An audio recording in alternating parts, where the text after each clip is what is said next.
All right, welcome everyone. I'd like to call this meeting to order for the Corporation Township of Westland on March 22nd, 2023. I'll start with roll call. Councillor Goida. Present. Councillor Spillis. Present. Councillor Bailey. Here. And Councillor Hurst. Present.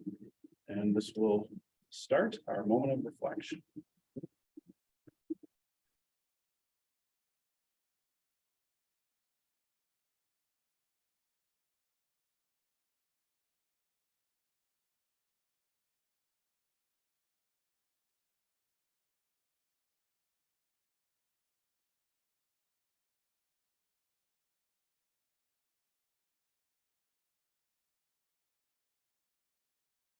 That concludes our moment of reflection. Before I move on, I'd just like to mention to the members attending today that we have these two cameras. They're known as owls due to their lights.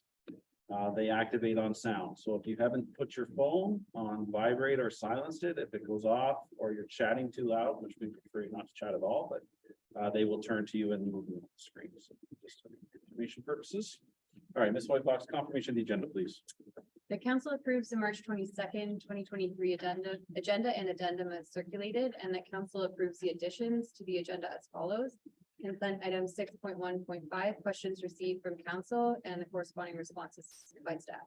Can you take a mover for that, please? Councillor Spillis, seconded by Councillor Hurst. Any questions or comments? All in favor? Carried.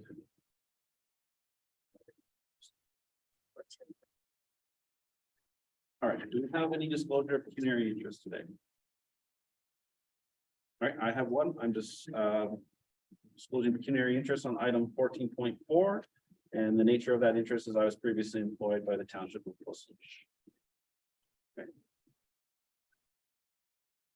All right.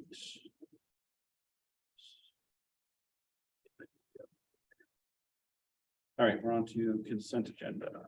What time is our first call? We could bring up Mr. Paul Roberts anytime. Okay, all right, I'll ask Mr. Paul Roberts to join us at the front table, please.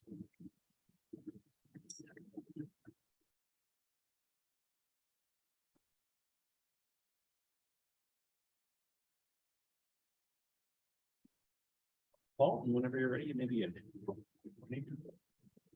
Your Honor, Mayor, honorable councilors and staff. I'm going to interject already. I apologize, Paul.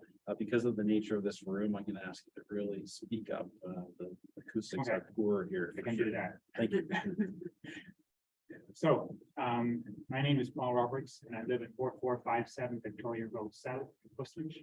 And I'm also co-owner of the property next door, which is 4469 Victoria Road South. As you'll see in the addendum to the minutes, we have been asked by Waterski Wakefield, Ontario to host a special event on our property because Jim Stacy is my co-owner of the property. The two of us are longtime water skiers and we purchased the property specifically to be able to practice our sport for our own personal reasons. Because we need a secluded body of water with a special facility of a water ski course and docks and things. And a private body of water is the best way to get the best conditions for skiing for our own personal use and training. Because of that and our involvement, the two of us are very involved with the organization of Water Ski Week, what Ontario and have been for many years. And we've been involved in tournaments. Jim is an internationally qualified official, and I am an internationally qualified technical controller, which homologates sites. So we're very well recognized within the sporting world in Ontario specifically of our knowledge of the sport, our ability to facilitate tournaments. So the Water Ski Week in Ontario has recently lost the access to two sites in Ontario which were key to their ability to host tournaments. One was the Bala Bushes Water Ski Center, and one was in King Township called Spray Lake, which is also an expired gravel pit. So because of the loss of those two sites, Water Ski Week Ontario has approached us to see if we would be willing to host events. They initially approached us to have one event June the 9th and 10th, which is what the special event permit was requesting. Was one tournament, 1 or 2 days, and it's very low volume of people because it's an individual sport. Skiers can only go out on the water one at a time, and it takes about 5 to 10 minutes for each skier. So the skier come and go and cycle through the site over the period of the day, and they get their performance gets recorded individually. And once they've skied, they typically go home. So it's a very low volume activity, no traffic issues, there's no noise issues, and it's a very secluded site. They have a gravel pit on one side and a highway on the other, basically, so we don't cause any problems with even our regular daily skiing activity ourselves doesn't cause any issues with the neighbors. It's a 70-acre property, so we have lots of parking allocation and lots of space for 20 cars to park. So I do have a copy of a letter here, if you can add it to the, can I distribute that? You can leave it with us for sure. You don't need to distribute it now. So we cut I it sent a there. copy to Justine this morning, but I just received it from them last night because basically we got approval for the special event for the one tournament, which was the 9th and 10th of June. But then subsequent to that, when the Spray Lake site was closed, and they lost their site where they were going to host the Eastern Canadian Championships in July, they then had to go look for another site. But because we had got approval to do this one tournament, they came to us and said, would we be willing to add 1 or 2 more tournaments this year? And that's when I realized that we only had an allocation of 1 tournament a year. And I was hoping that we could apply to make that extended to 2 or 3 tournaments, just because of their request, specifically to have us do this. This is a volunteer organization. I've been a past president of Waterski Wakeford, Ontario. Jim has been a past president of Waterski Wakeford, Ontario. He's a past president of Waterski Wakeford, Canada. And because of our involvement in the sport in the last 40, 50 years, this is not the Water Ski Association hosts the event. They do the registration. It's only through members of the organization that people are allowed to attend these, and they have to be qualified to do so. They have to have a rating in order to enter one tournament. That's the whole purpose for the tournament sequence, is that a C-class tournament, which is what the June 9th, 10th is where the skiers who are licensed get their rating ability for depending on what events they want to go into in the following months of the summer. So a C-class tournament gives them a rating to get into an RC class tournament. And that gives them a rating to get into a WRC tournament, which is like the Canadian Nationals or an international event. So there's a whole sequence of events to it. The events are organized by Waterski Wakeford, Ontario. We are simply the host and providing them access to the site. We do the organization. I've been on that side of the event as well. They provide all of the safety rules. They provide all the boat rules. They provide all of the registration for the athletes. They basically do the full management of the tournament. They collect the registration fee, they pay the expenses, whatever they may be, and any profit that comes from the tournament is in their organization and is used to justify and pay for the equipment that's required to use, such as special cameras, special findings, special computers, things to record and do the judging with. What I'm looking for is your permission to be able to host more than the limit of 1 tournament a year on a special permit. Each event I would expect to have to apply for a special permit for. It's simply a matter of whether I'm able to apply for a second one, or possibly the 1st of July weekend, and if they require it, possibly to host the Easterns in late July. So for clarification, you're asking for 2 additional? I haven't been asked that yet. I've been asked to host the 1 tournament. This letter indicates they'd like to host more than that because of the loss of that other site where they had been approved to host the Easterns. So I've been in the organization a long time. I know how this works. If they don't have a site, they're pretty well euchred as far as the ability to host the event. And it's our interest is in helping them out and providing them with access to our site to be able to do 1 or 2, let's say 2 or possibly 3 events this year. Okay. Any further information before I come up to council? Fine. Okay. Thank you. I have some clarification questions that I'm going to ask that I feel they may help council. You mentioned that Bala and I don't know where the other place was, lost access to their sites. for Spray these Lake and competitions. King Township was sold, and the fellow renting the site retired. And it was a commercially operated site, it's been they closed it. So they weren't, you didn't lose access to those due to liability concerns, injuries, lawsuits, that type of activity. Okay. The organization carries a $5 million liability policy. And typically, when we would host an event, First Lynch would be named insured on their policy. Also, can you speak to about the implications to the athletes if this event wasn't hosted this year? So what I'm trying to get at is this a qualifier for nationals or something along those lines? Yes, So the skiers just let me finish. Okay. So, because I want them to hear it more than me, because I know you understand. And I'm not saying you guys don't, I'm just, you know me. So what I'm trying to get at is if, you know, I get the short time period, we have exhausted gravel pits here, it's ideal in your perspective. So if these athletes are not able to compete here and you're not able to secure another site this year, then they would not be able to qualify for a national competition, is that? Correct. And then for staff.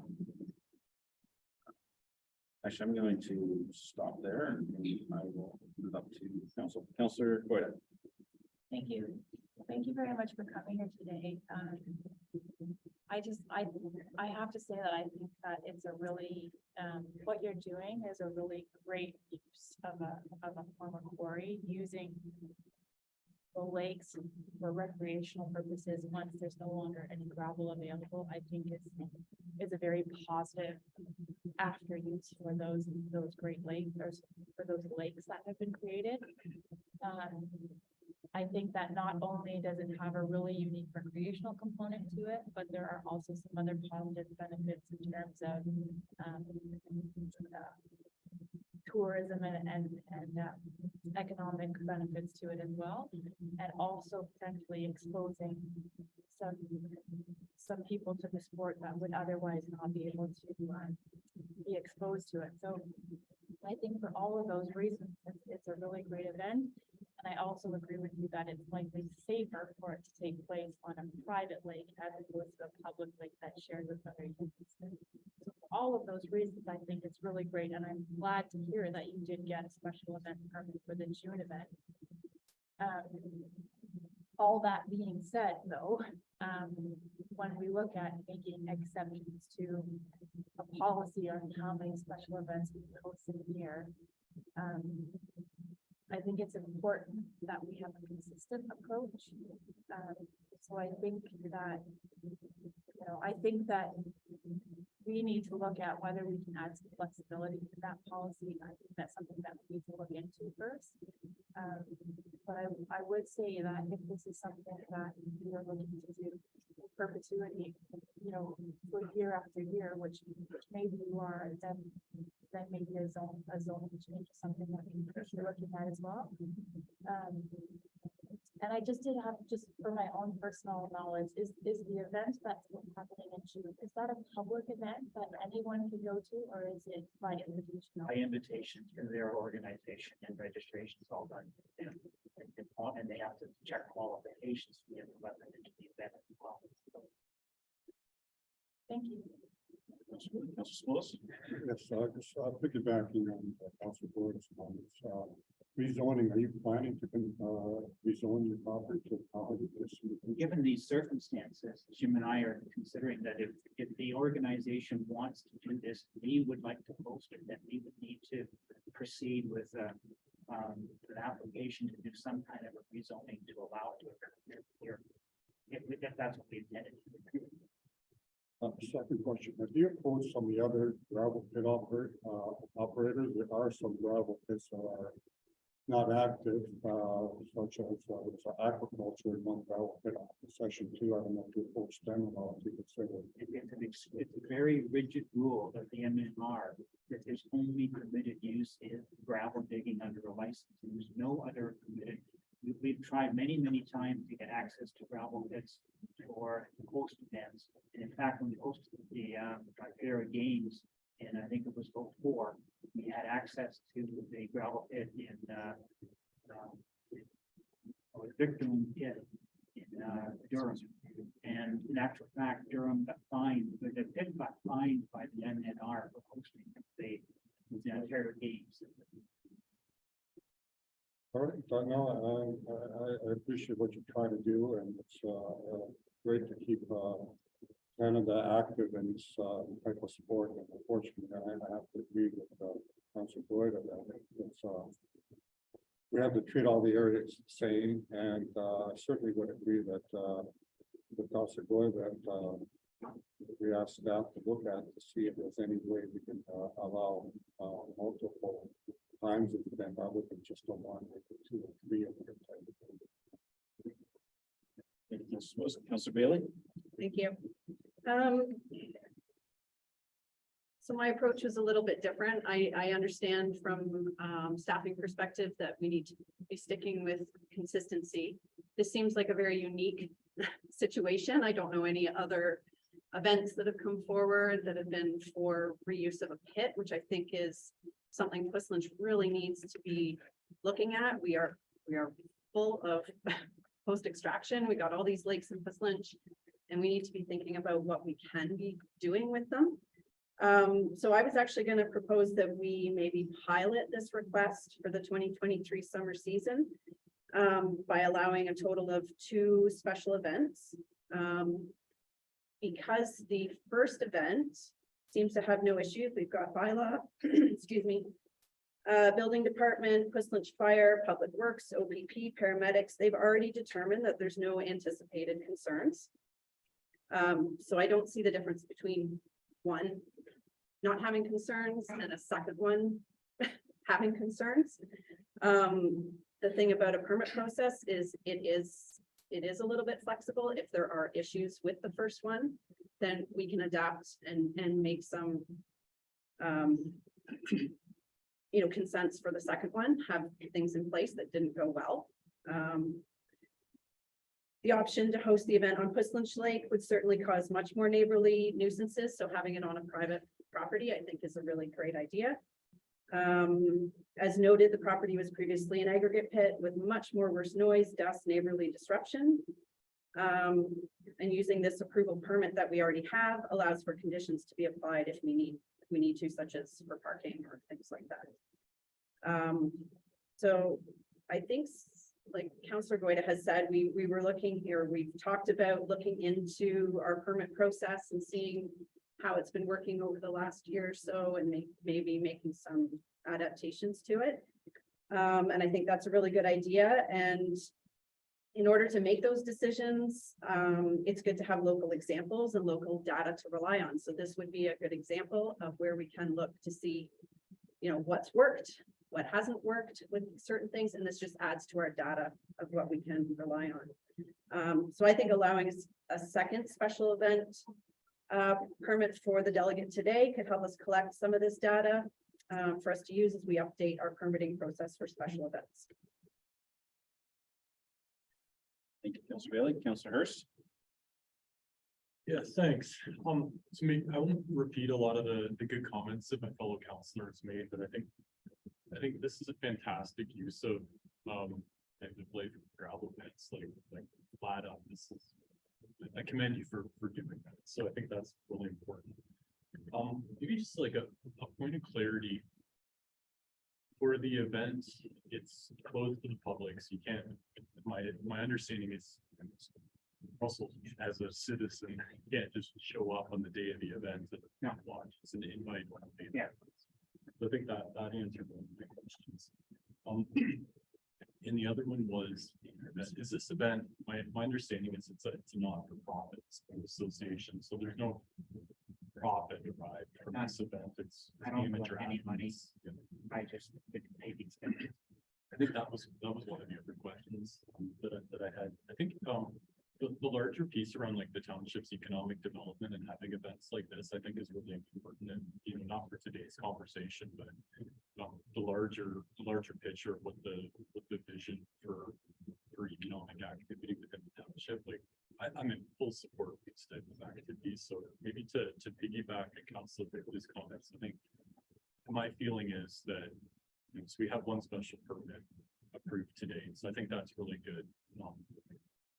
I think as a municipal government, this is the type of activities that we should encourage, and we should collectively look for options for you to do this in the future. So I'd maybe lean to staff to best navigate the bureaucracy of how we actually do that. One follow-up question I had is, in terms of the timelines, in terms of the July events that you have planned, I'm curious, and I realize that you need to get direction sooner than later to plan an event. You can't do it as we elect it down, but can you maybe just share with us kind of some pre-timelines that the association would need to do to set up the event to deliver to July? Typically, the way the sequence works is that there's 2 or 3 Class C events, and they're hosted around Ontario. There's a site in Welland, there's a site in Ottawa, there's hopefully our site in June 9-10, so that each of those sites will host a Class C tournament where the local skiers in that area would get the chance to get a rating. Following that, that gives them the entry into the Ontario Championships, which is typically in the middle of July, which is an RC tournament. They have to get the rating to get entry into that tournament by invitation. Then that qualifies them if they get another higher level rating there, and or they place in the top 3 of their division, they get an invitation to go to the Eastern Canadian Championships, which is the last weekend of July, which is followed by an invitation by qualification to get to national in the middle of August, which then qualifies them to go internationally in the fall to world championships or under 21 or under 17 or whatever might be other events scheduled. So it's a whole new network of how the athlete trains themselves to compete as well as to build up, and it's all age groups. I still compete. I'm 71 years old. And I mean, my age group, in fact, Jim is ranked number 1 in the world in his age group. Trick skating. I learned something else today. Thank you. I think that's good. I appreciate you walking us through the staggered approach to tiering up. So thank you. Okay, thank you. Question for staff. If this use were to be permitted on the property, is it through a zoning amendment, or is that through site-specific zoning, or is it through bylaw, which is the preferred? Well, I know it's a loaded question, but what will be the preferred method into that? So through you, Mr. Chair, it would be to make this use a permanent use on the property. It would be through a site-specific zoning amendment. The property is currently zoned agricultural, which would be after zoning from the pit. So it doesn't permit the recreational use that's being proposed, which is why we've gone through the special events permit. So to make it a permanent use, to be looking at a site-specific zoning permit. So where is the line that this individual owns a lake? And I have a boat. We're not friends. It's not that we're not friends, but this is the first time I've met you. What is the line where they invite individuals to their property and enjoy their property recreationally versus special event? Is that complaint, or is it advertising similar to other events we've had in the township? Through you, Mr. Chair, I think it's going to be very specific to the type of request. So I think it's hard to maybe put like a threshold or something like that, just in general terms on it. This event certainly requires a special events permit. So, but again, hard to put that kind of. Fair enough. No, that's good. Is that Sorry. that because of the numbers? You can come back to that line. Okay. The question wasn't answered. What qualifies it for a special event? So it would be whether, I'm sorry, through you, Mr. Chair, it'd be whether or not it fits within the zoning of the property. So this use does not fit within the zoning, and so that's why we are able as a township to have a little bit of flexibility to allow these special events to happen on properties without having to go through a rezoning, particularly if they're meant to just be a one-time event. And in my mind, you don't have relationships with all these individuals. They've just qualified as a separate event, which entitles them to an invite, which is fine. This isn't hurting you yet. Let me just keep working here. I know the problem. Before. So the number of events you keep adding is concerning, so, That's the point. just. So my question for you is, if you get one additional event, because what I want to do is I want to ensure that, I'm making her nervous, I keep taking our word. That these athletes can qualify and make it to the nationals. So that's where I'm at right now, trying, but I don't necessarily support the, well, we need one, but it could go to 3, and then it could go to 4, and it could go to 5. Right? What I want to do is get to the minimum where they can qualify and make it to the nationals. So that's my question. If you get an additional event, is that sufficient that these athletes can qualify and make the nationals that won't be hosted? Yes. That's Yes. the minimum required. Okay. If they only get one chance, typically you get 2 or 3 chances to get the qualification for a national, but we would only be looking to give them one more chance. Okay.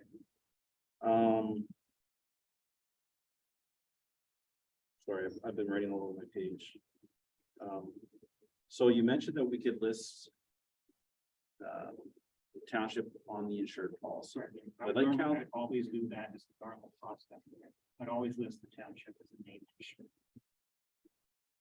so I would like council, and it's leading off of what Councilor Bailey said, I'd like council to consider committing the additional event with conditions.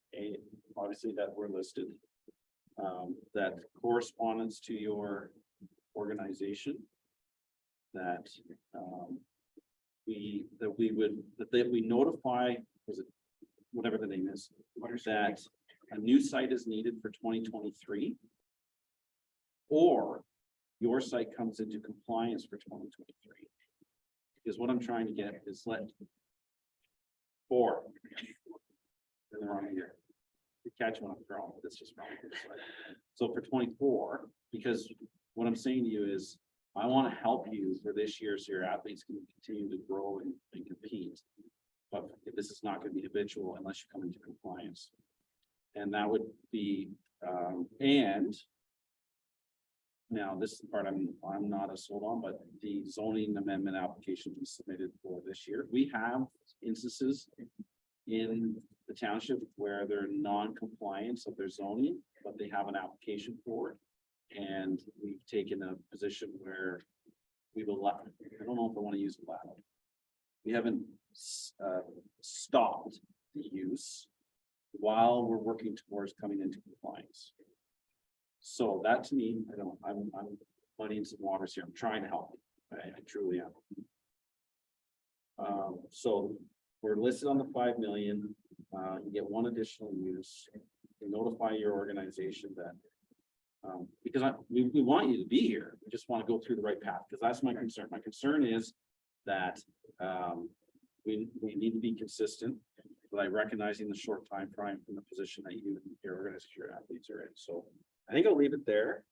Let's see if council has an appetite for that, because I feel that we might be not causing a huge detriment to the township, because I don't want to get into, as I mentioned, either through Councilor Boyer or Councilor Spears, non-compliance is only just through special event permits that are annually reviewed. So with those words, I'm going to go back around the council and see if there's an appetite for that, and maybe I don't know, would you prefer staff to talk about that first, or council? You're fine. Councilor, go ahead. Thank you.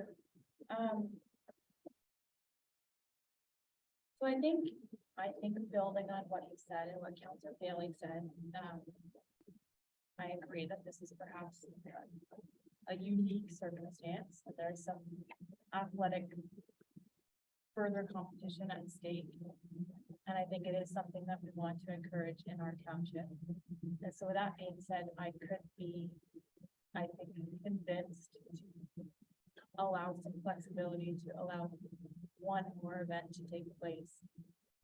But I think it is important to note that this is not something that I think we should make habitual year after year, and that if this is something that you're looking to do, which I encourage you to do, I think that it should be done the right way through the zone, and that way everyone can get behind it and on board with it as well. Councillor Spose? I have a question for you.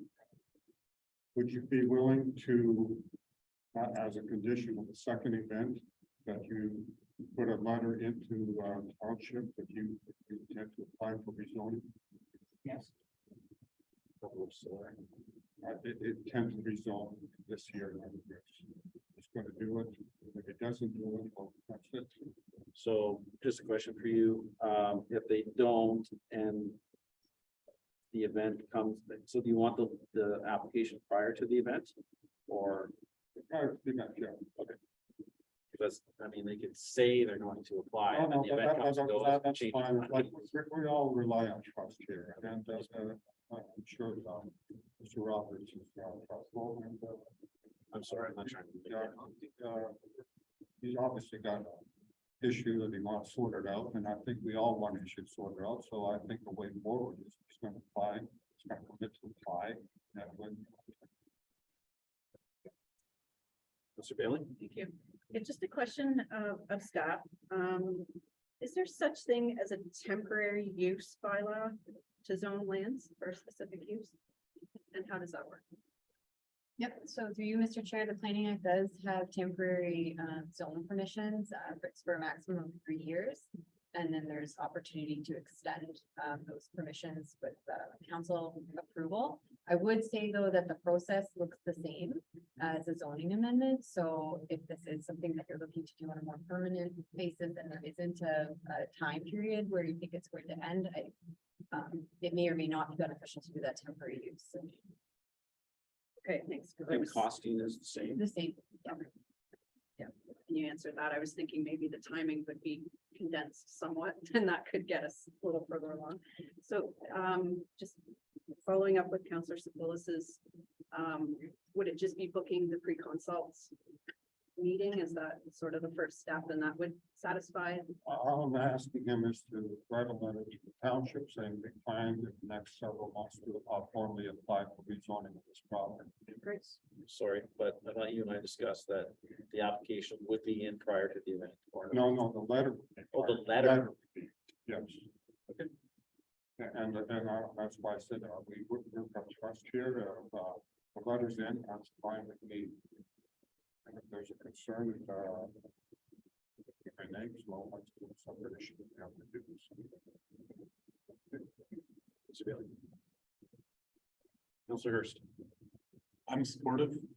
I think this provides the direction to run 2 events in 2023, but which I think is really important. You also know your path forward for the future events, which I, again, echo, highly encourage you to do, because I think this is a fantastic thing.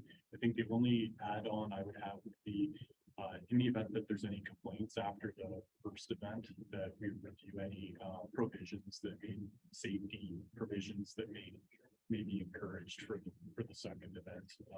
I think very much to Councillor Bailey noted this before, it's a learning experience. So let's learn from the first one. If there are any safety issues or what have you for the community, we address those. So I just asked that if there are any complaints after the first one, that it be reviewed and any provisions taken. But overall, I think this is positive. can I make one little comment? Sure. That is that typically in the procedure writing of the hosting an event, Water School Ontario provides the safety director and the medical director. And the most common used safety director is John Updegrove. And he's already aware of the tournament and his one in June 9th and was is active in helping me make sure that everything is in that he would want to establish place for the event.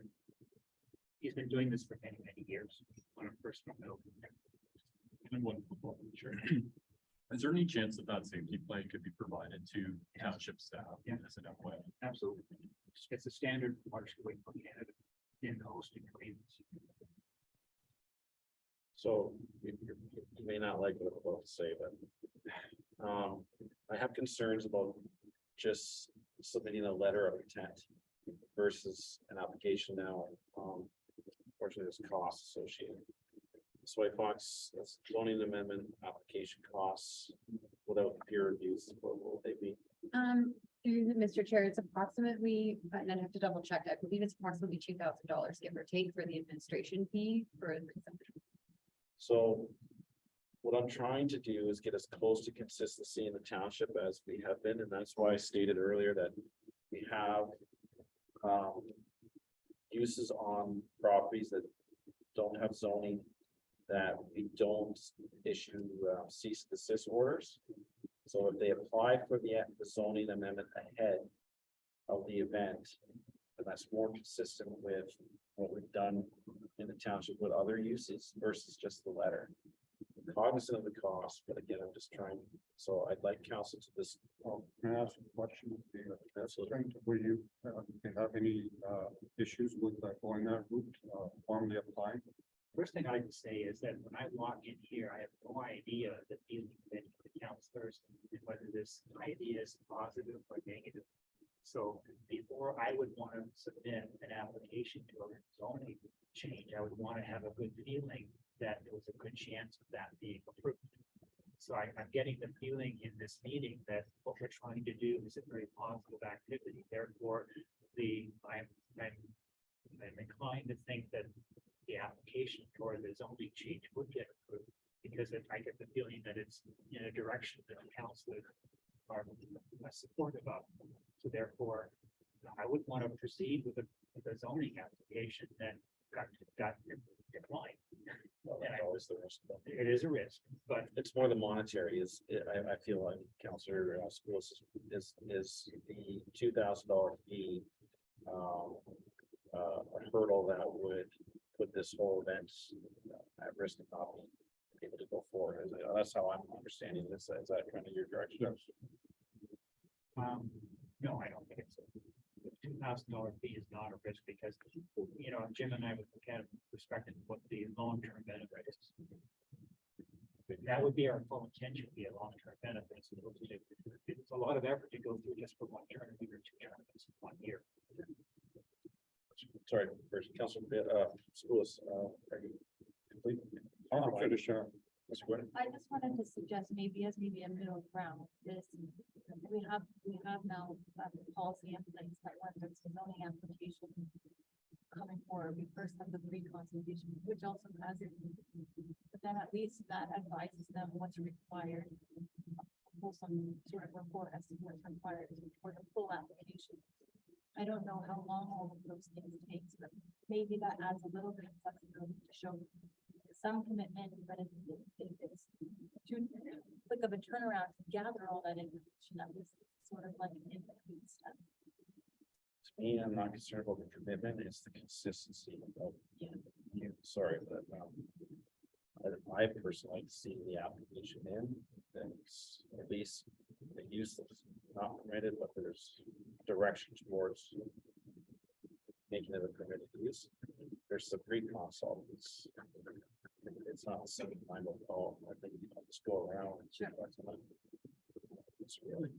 Thank you. I think in my mind, the pre-consult is the start of the process.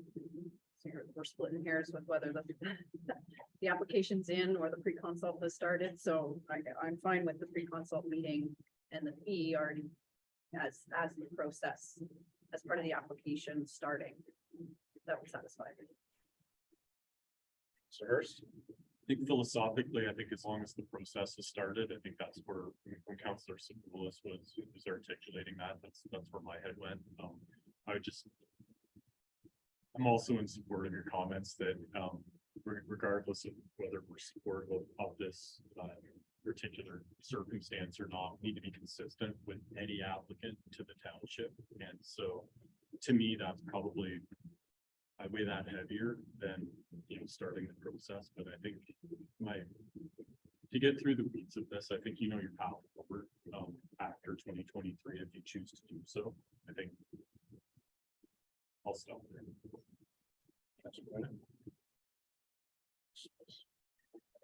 Want me to make the motion or? Well, Ms. White Fox was typing away here, so maybe read that off and then sure to see here.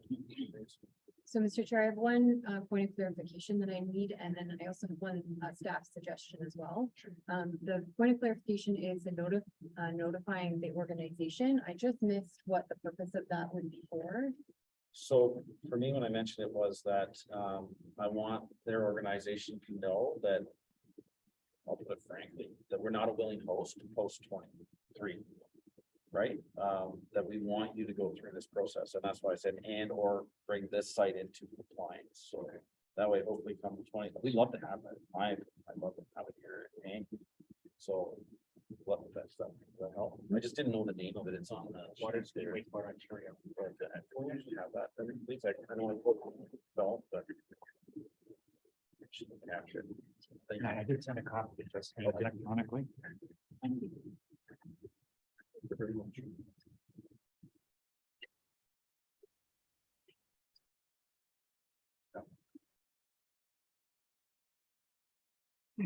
And through you, Mr. Chair, the only staff suggestion that I would put there for council is that perhaps we want to notify the neighbors of the second event through a letter. It's not the normal thing to have 2 events in 1 year, and it may be beneficial and satisfy that little bit of public consultation piece. If we were to send out a notice letting them know about the second event. Yeah, just, perhaps just indicate that the site plan is being applied for the site, that's an application, in other words, it's not a anomaly to the process, it's something that's being done in concert with the application. I think that is consistent with what we do in our process, so that's makes sense.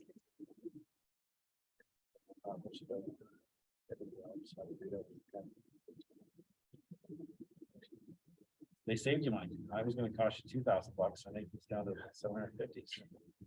But it's the start of the process, and that Justine had already recommended that to me, and I was aware of it, and was prepared to start that, so it's not her advice. So that's The council receives a delegation by Mr. Paul Roberts to request an exemption regarding the limit on the special events permits. And the council approves the exemption request to allow 2 special event permits on the subject property for the 2023 calendar year. Subject to the following additional permit conditions: that the exception be limited to 1 additional event for the 2023 calendar year. The township is listed as an additional insured on the insurance. That staff notify the Water Ski Wakeboard Ontario organization regarding the zoning compliance and temporary permissions for the events for 2023. The staff notify the neighbors of the second event and advise that a planning application is being undertaken to permit the use. That staff report back to council after the first event should any complaints be received. And that the owner be required to submit an application to rezone the property in 2023 to legally permit the use going forward. Councilor Hurst asked for the seat.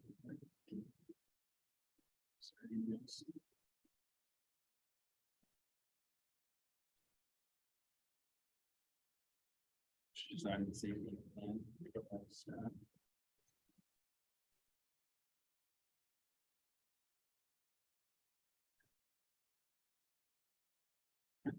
So that's what she read. From Richard Moody, can I get a seconder? Councilor Bailey. Final discussions. All in favor? There. Excellent. Thank you very much for your time and consideration. Good to think. All right. Okay. Where were we? We have further delegations, correct? You need a moment? Sorry. Are they next? Yeah. Well, they can come. Yeah, sorry.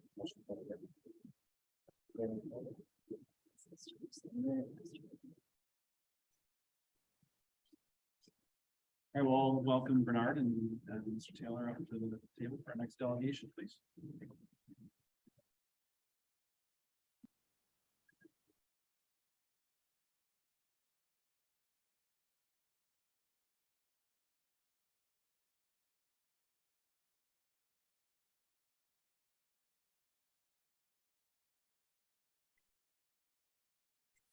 Am I okay to stand or do I sit? Most people prefer to sit, but whatever makes you comfortable. No problem, I will sit down. Mr. Taylor, are you not joining the individual delegation? Take half their speak and then join them now. Please.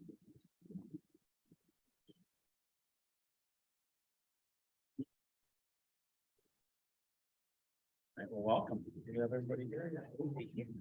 Thank you. So, I believe I will begin.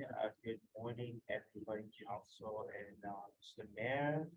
My name is Bernard Walker, and I am currently working for the Canadian National Institute for the Blind, the CNIB. I am advocacy, accessibility, and program lead of Ontario West. And I am actually a person who lives with sight loss as well. And last Friday, I went to visit the Wareham Park in the township of Hustlers. And I came with an orientation and mobility specialist. That's an individual who teaches individuals who are blind and partially sighted how to get around. And we came across the park which have ditches in the actual park. So this, as a person who is accessibility and advocate for the CNIB, this is quite alarming.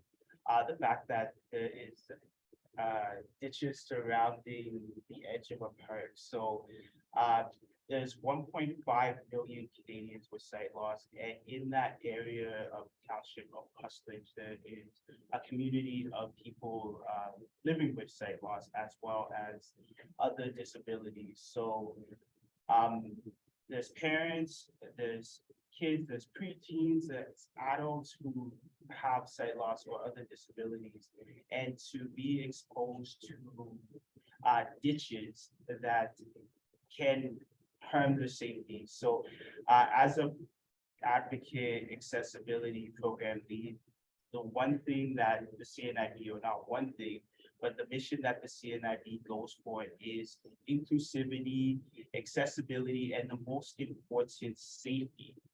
So with the ditches that surround the park, as a park setting where the kids who are playing in the park and kids who may have sight loss, or even preteens, or even parents who may have sight loss, it is a hazard for them to perhaps trip, go into the ditches, even for people with mobility disabilities, such as people who are wheelchair users, to go down the ditch can be a safety concern. So what we are looking to do, especially as an individual or the advocate of the CNIB, is to find a resolution, perhaps filling in the ditches, getting consultation from the orientation and mobility specialists, as well as getting consultation from the CNIB before inputting the new parks. So even with the existing parks, it should be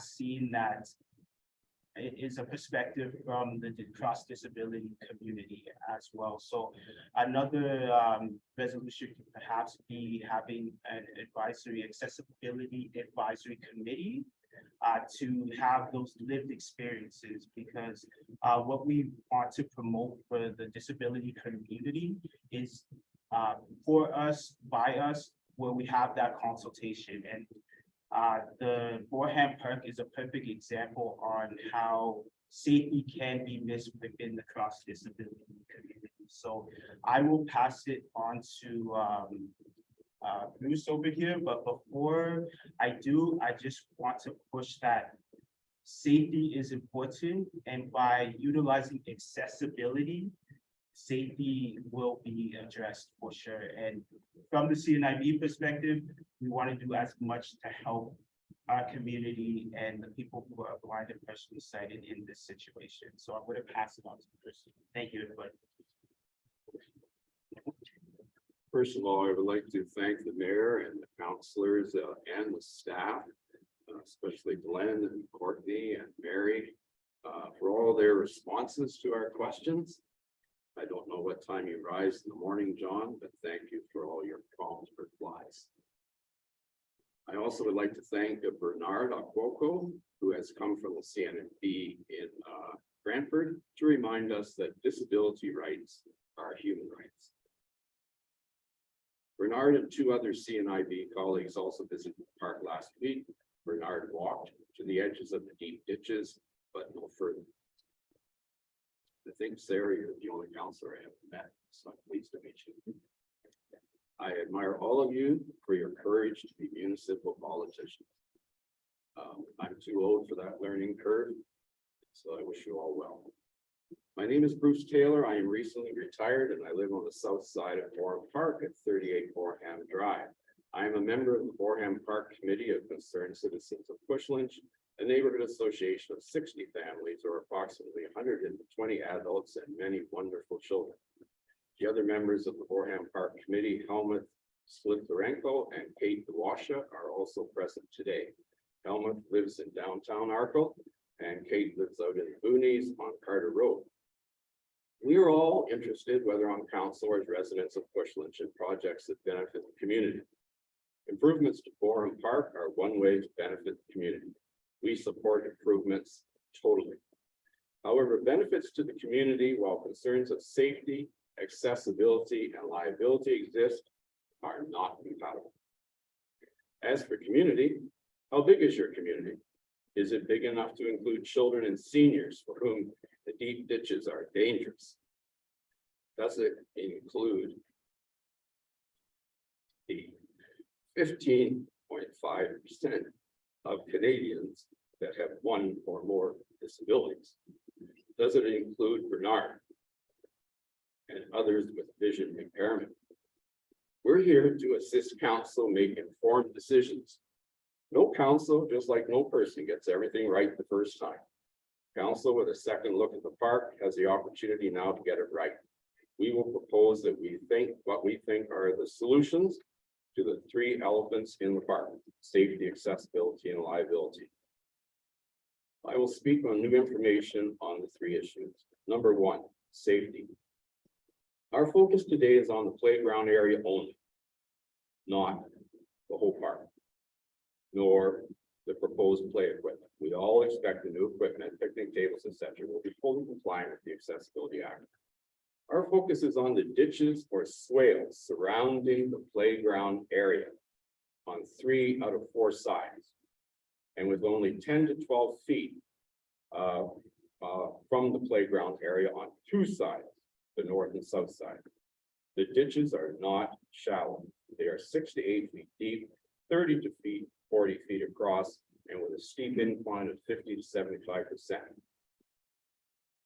Blindfold yourself, push a child in a stroller, use a cane or a walker or a mobility device, all of which are here in our community, and try to get around in that park. As you know, Samantha Panton, Disability Management Coordinator of Wellington County, visited the park with a colleague and used the word dangerous in her report to describe the playground area. Quote, there are ditches that surround the playground area and separate the park into 3 sections, which can be dangerous for children playing close to the edge. She then, at the end of her report to Pushlinch, wrote, you may want to address the ditches before you continue with your plans. End quote. In CNIB's letter to council, Bernard rightfully quotes from the ALDA website, specifically accessible outdoor play spaces requirements. Quote, the ground surface on the way to accessible playgrounds must be firm and stable. Ditches are not level landscapes. Surfaces must be level without slopes. End quote. Boreham Park is not compliant with the Accessibility Act's requirement for, quote, level without slopes, and ALDA's principles of barrier-free, equal opportunity, and inclusion. Those are 3 principles of the ALDA. Bernard's conclusion is correct. Quote, currently, the Boreham Park is a liability risk to both users and the township. End of quote. The Accessibility Act, of course, does not state that playground areas need only be flat and accessible on 1 of 4 sides, or 25% accessible, or that as long as persons can safely enter playground areas, that the other 3 sides can have dangerous fall-offs. You have also received a letter from the local Easter Seals representative who recommended, quote, before taking the actions for installing new equipment, ditches need to be filled and a proper underground drainage system needs to be installed. Both CNIB and Easter Seals representatives visited the park. Number two, accessibility. We have studied the Accessibility Act and the AODA website. Helma Slisarenko and I also met in person with Ted Arnott, our local MPP, this past Friday, March 17th, about the three issues of safety, accessibility, and liability. The most important outcome of our conversations was that Ted Arnott offered to inquire if a provincial accessibility inspector from AODA could visit the park and assess if the playground area is compliant with the Accessibility Act. And if not, what would be required to make it safe and compliant? Prevention is always better than liability. What is council going to do about the current exposure to liability? Also, any new building or open space improvement must conform with the Accessibility Act. For open spaces around the playground area, this includes that from the Accessibility Act, surfaces be level without slopes. That's a quote, surfaces be level without slopes. The last point, number three, liability. We have communicated with a lawyer that has represented plaintiffs in lawsuits against municipalities for accidents and injuries sustained in municipal parks. In our letter, we described the ditches and attached pictures. We asked if the deep ditches posed any liability risk to Bush Lynch Township. The lawyer's response was, quote, liability is assessed on a case-by-case basis, taking into account various factors. It would certainly be open to argument that the municipality has exposure if someone were injured in these ditches. We also asked if a contractor that installs new equipment would be exposed to liability, even if with an injury occurring years later. The answer was that it would be more difficult to litigate, but it all depends on what a judge decides is reasonably safe, or what is reasonable care. As you know, when there are injuries as a result of accidents, often everyone sues everyone, and it's the parties with the deepest pockets that pay, which talk to the municipality. A child or adult could easily be injured in these ditches. A child could fly over their handlebars and be seriously injured, the same as Mr. Campbell flew over his bike's handlebars in Bruce County's park near Wyerton, which rendered him a quadriplegic. It was a multi-million-dollar settlement. Sadly, the man was rendered a quadriplegic and the family changed forever. That is what none of us wants to see happen in Boreham Park. Lawsuits aside, we don't want to bear the moral responsibility for any injuries in the park, or know that we could have prevented them. If a similar accident were to happen in Boreham Park, we are confident Bush Lynch Township would be exposed to liability and possibly even negligence. Every day, including today, because in fairness, council has inherited this park built on top of a stormwater drainage area. Bush Lynch Council, as the lawyer stated, is in a situation of, quote, exposure if someone were injured in these ditches. We hope all of you have visited the park. If so, we invite you to revisit the park with safety and accessibility in mind, and feel what it would be like to experience it with a disability. Is the park for children with sensory issues? Is the park for persons with mobility devices? How big is your community? Is the park for everyone? No, not in its current state. Blindfold yourself and walk around in the park. When you try to cross the deep ditches, what do you think will happen? The Occupiers Liability Act under Occupiers Duty in paragraph 3, number 1 states, and I quote, an occupier of premises owes a duty to take care, as in all the circumstances of the case is reasonable, to see that persons entering on the premises and the property brought on the premises by those persons are, quote, Mr. Taylor, I feel like we've gotten your message. I don't need you to read verbatim, statutes and things, so. Okay, I'll just cite my my presentation.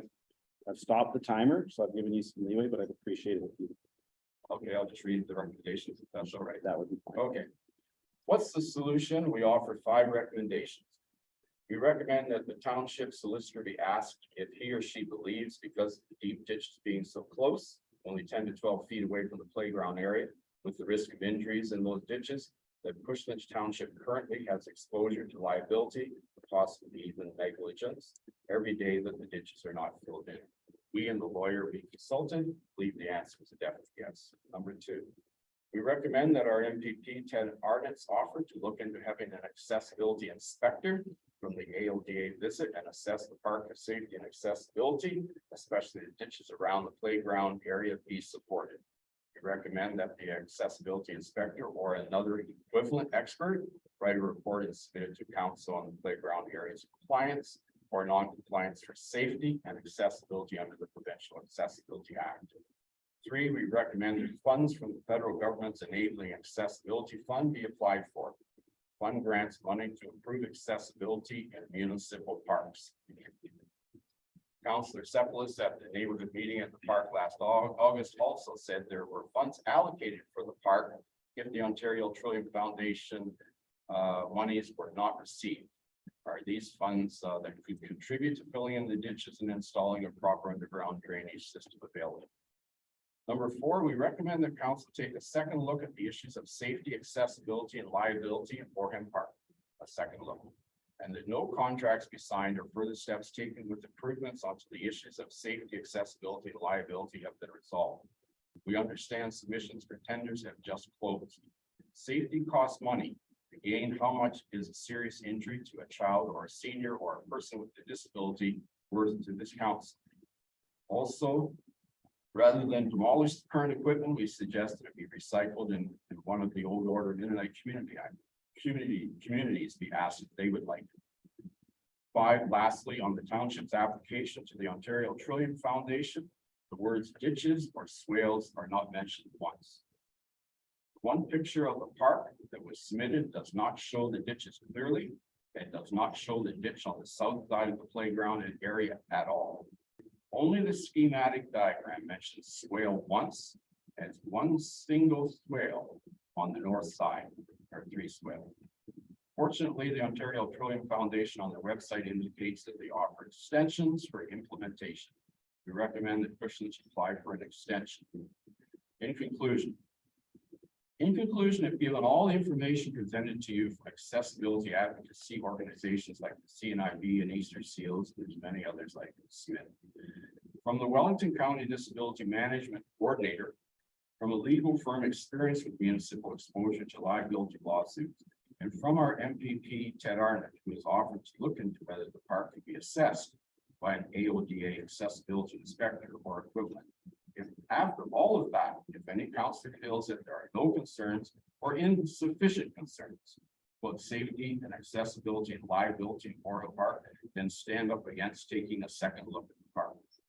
However, if any councillor feels that with this new information, he or she is concerned about safety, accessibility, and liability in Boreham Park, and that council should take a second look at the park and the 5 recommendations offered today, then we hope they will stand up for children, seniors, and persons with disabilities.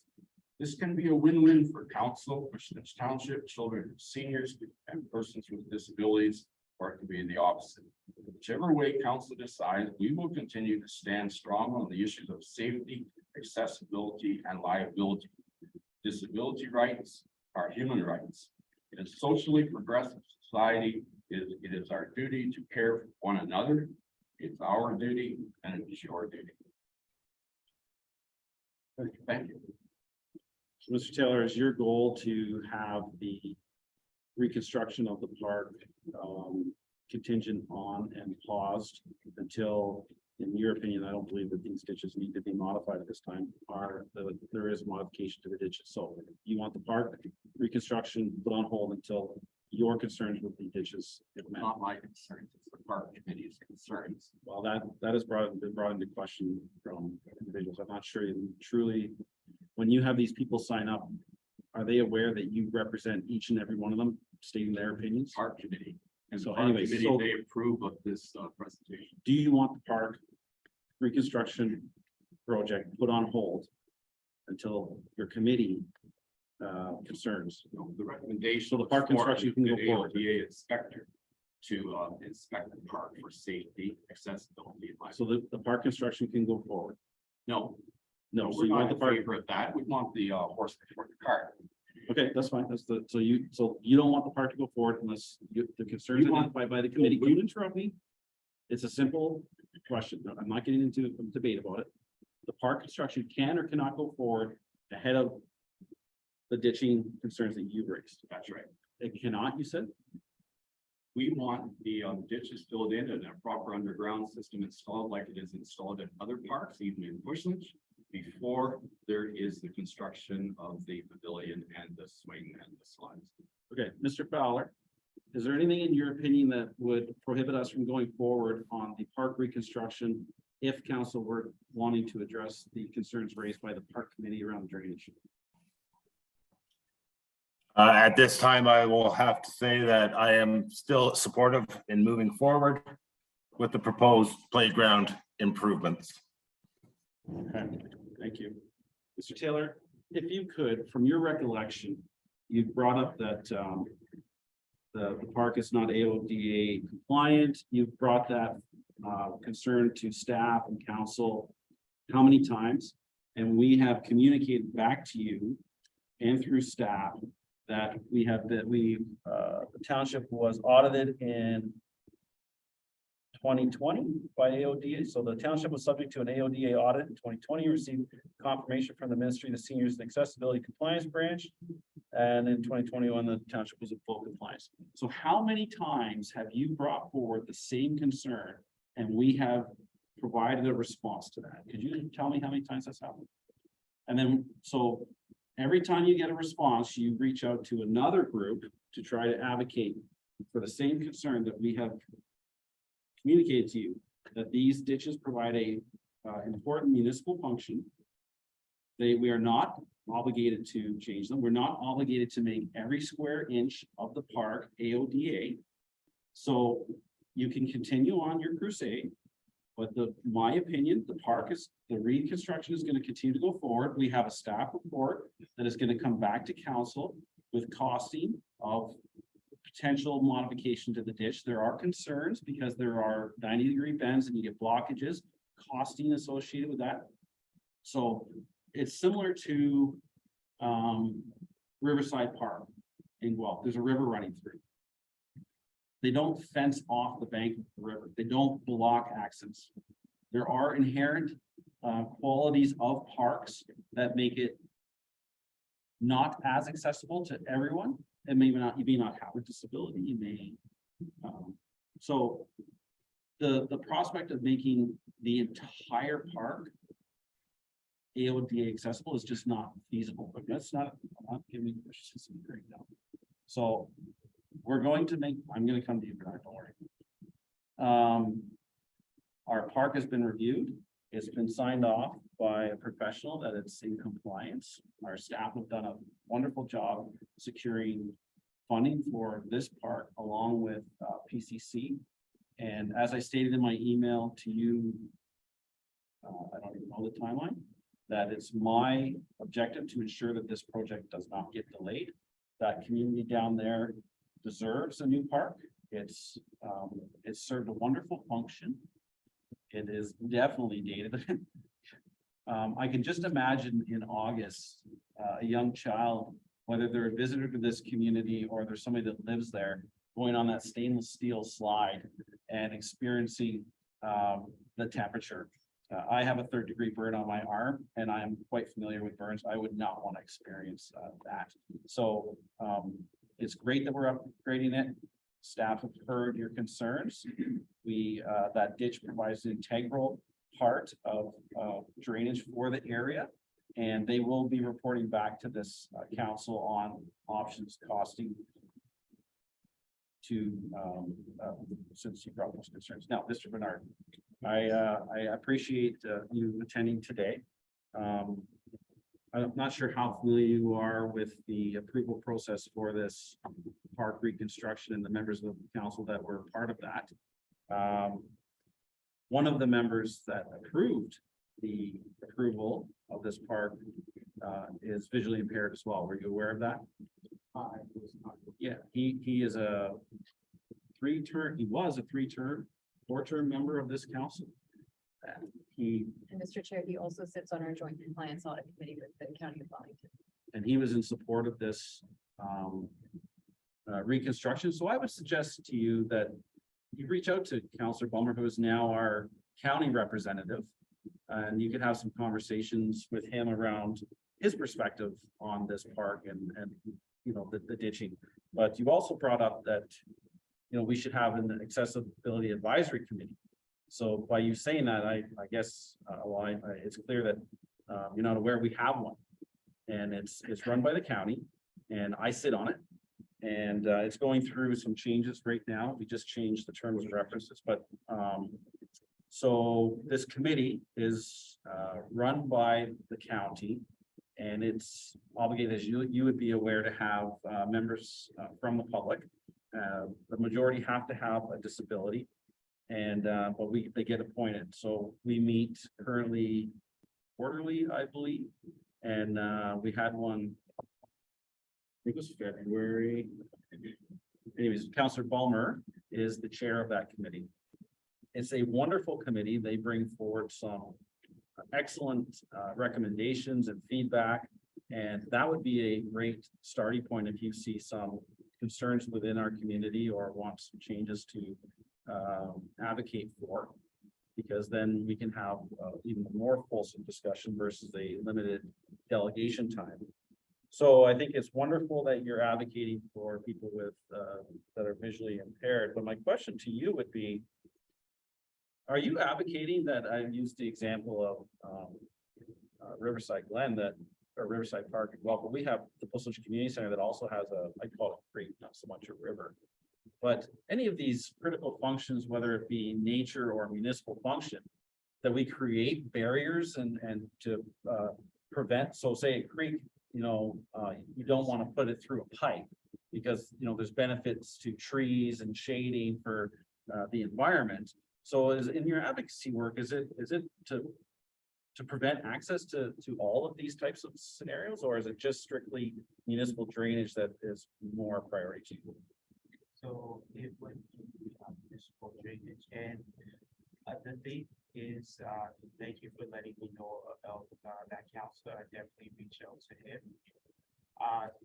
The point that I am trying to get across, we had our orientation and mobility specialist, a person who works with individuals who have sight loss, one-on-one individuals who have sight loss, firsthand issues of persons with partial sight or blindness.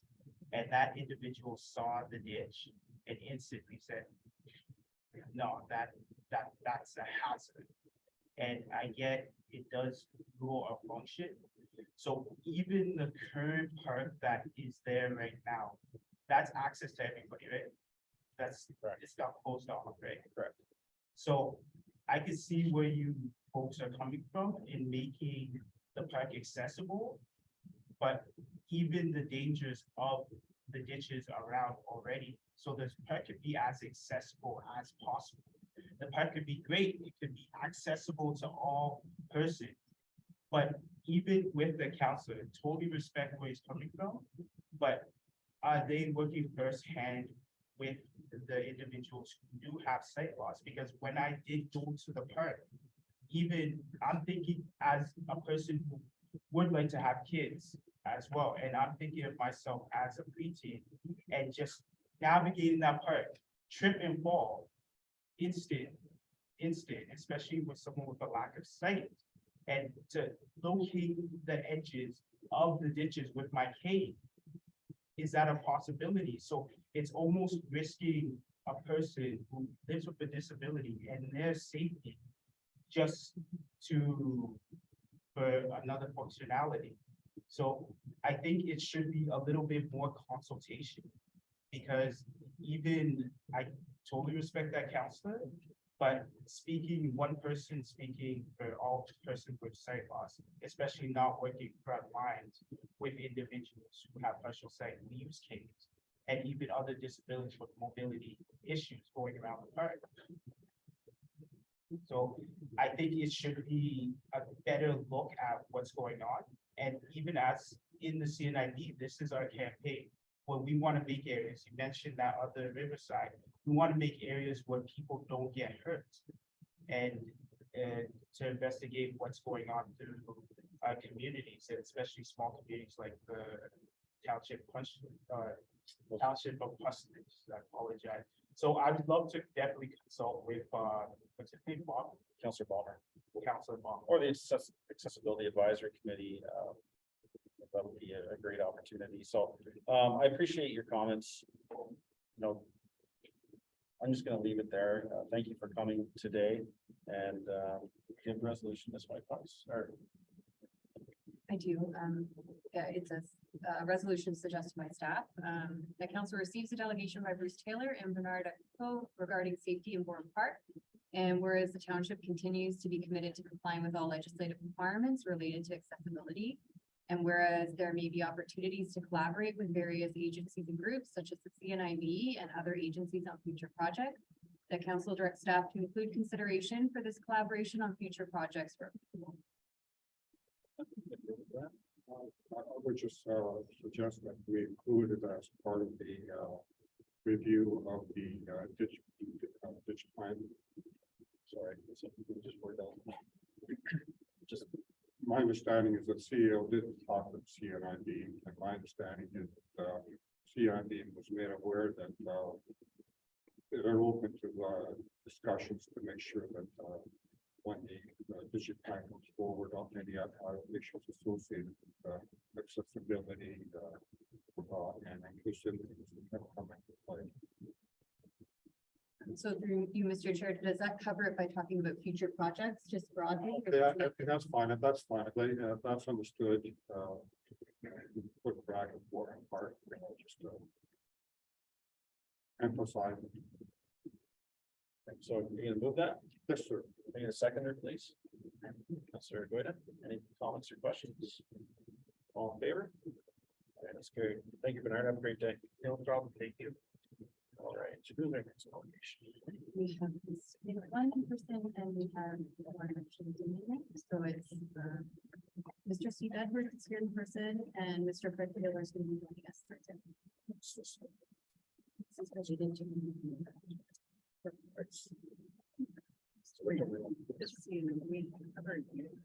Right. What time do they need to go at? We let him know they.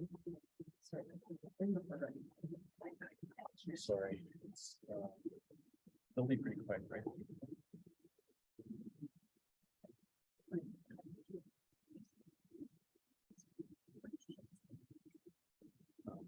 What time do they need to? They have the. Okay, let's just do this delegation.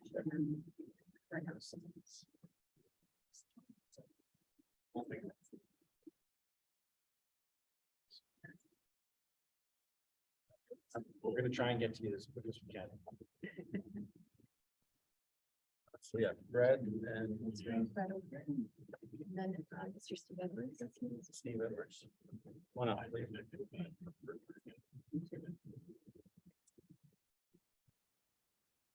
Little rattle.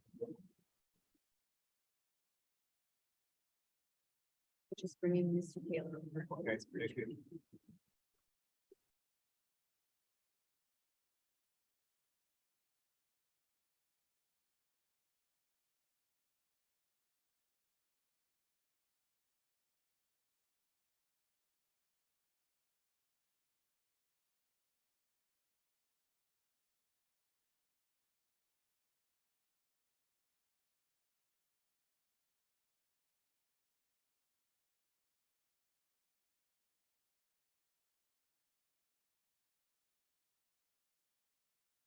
All right, we're ready? Sorry. He's here, he's just. Okay. Fred, are you there?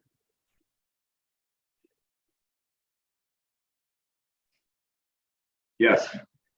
Okay, excellent. Floor is yours. Good morning, Mayor Sealy, members of council, staff, and members of the public that are here. My name's Steve Edwards, planning lead from GHD. We're here on zoning application D14. It's a numbered company, but easier to say Badger, is what it's gone by. With me today are Frank Erdl, the owner, Fred Taylor, who's on screen remotely from Phoenix, I think, who's a GHD principal, and Amelia Sotar, who's also from GHD in environmental science. Thank you for bringing the report forward. I know everybody's done a lot of work to get here, both on our side, on the staff side. We are, however, disappointed with the staff recommendation, which probably goes without saying. We continue to seek council's approval of the rezoning as it was submitted. But there are two matters, really planning matters, that I did want to touch on this morning. The first is in the staff report in 2, possibly 3 locations, there is a concern, and we understand it, about the use being related to the pit rehabilitation, being expected to take 10 plus or minus years. And the staff concern was, introducing zoning in perpetuity and not being related to that time frame. So council does have a tool that they can use to address that, which would be a temporary use bylaw. Courtney on the water seat matter explained about how that's dealt with, so I won't go into that. I'll only say that we have discussed that option with Frank, and that would be an acceptable approach in this case, bearing in mind that since the maximum of the temporary use is 3 years, it would likely have to be a renewal. The pit rehabilitation extends out there 8, 9, 10 years. The second matter, which also is a planning matter that I wanted to touch on, is if this is considered positively in whatever format, there are some requirements that would have to be met, including abandoning or removing the pit license from the area of the back truck use, lining of the pond and the platform area, or the ground where loads are unloaded. That has to be clay lined. And for those issues, to ensure the performance by Badger, council could employ an H in the zoning bylaw. There'd be certain conditions attached that would have to be satisfied for the use to carry on. So we would request council consideration of the bylaw. It's been submitted. Alternatively, one could explore the use of the temporary use. Brad and I are here to answer if there are any additional questions, and otherwise we're in your hands. Okay, thank you. I believe most of the discussion will be when we deal with item 9.3.4. So I would, I'll ask council if they have questions of you now, but I would encourage you, if you have the time, to wait around. It's going to be later this afternoon. All right, council. Thanks for being here. Okay, so we're just going to receive the information for now, and we'll deal with that later. Thank you. The council receives the delegation by Steve Edwards and Fred Taylor of GHD regarding item 9.3.4 budget daylighting zoning amendment application for information. Lord, Councilor Bailey, seconded by Councilor Schools. All in favor? Carried. Yes.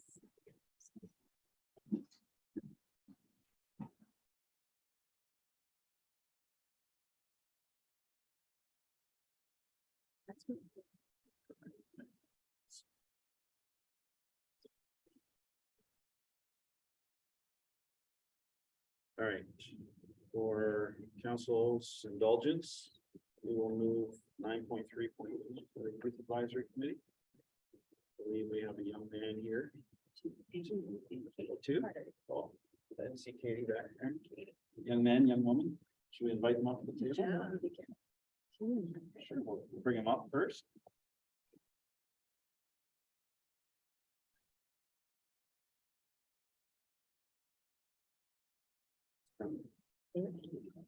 Katie Carter, welcome. I'm sure, well, if you're nervous, that's understandable. I remember when I first became mayor, sitting in front of people like you made me nervous.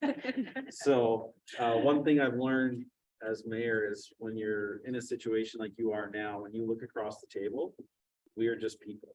I may be wearing a nice suit. I think it's a nice suit. But we are exactly the same as you, maybe just a few more gray hairs. So anyways, I'm gonna turn it over to our clerk. She's gonna give us a little bit of background and so Councilor Bailey already wants to say something too, but we'll get started. Thank you, Mr. Chair. So through you, we have our first update report from our Youth Advisory Committee. So we have two of our members here to help present the information in the report. So the updates that we're looking to provide council today have to do with a number of things. The first is that the committee created a logo for their committee. It's a brand new committee. So we do actually have Carter who created the winning logo that's within the report to talk a little bit about that. The second part of the report is to talk about the 3 goals and objectives that the committee are looking to establish for this next year. So I think both Katie and Carter can talk a little bit in detail about what those 3 objectives are. They did vote on them, so there was a lot of great ideas that were brought to the youth committee, and these were the top 3. And then the report finally just talks a little bit about a request that was submitted as a goal and objective, but the committee felt it would be better just to put it as an ask to council. So it is for the roller skating free drop-in time at the work. There's a request that this become part of our normal programming at the work for this year and then going forward. So just looking to talk about that a little bit and a staff report to follow with more detail. All right, thank you, Mrs. Boyquast. And one other thing I want to mention is thank you for joining the Youth Advisory Committee. You can pass that thank you note on to your colleagues at that committee. I feel it's quite important and this council will take your recommendations seriously and thank you for giving back. So I'm not sure who wants to speak first, Katie or Carter?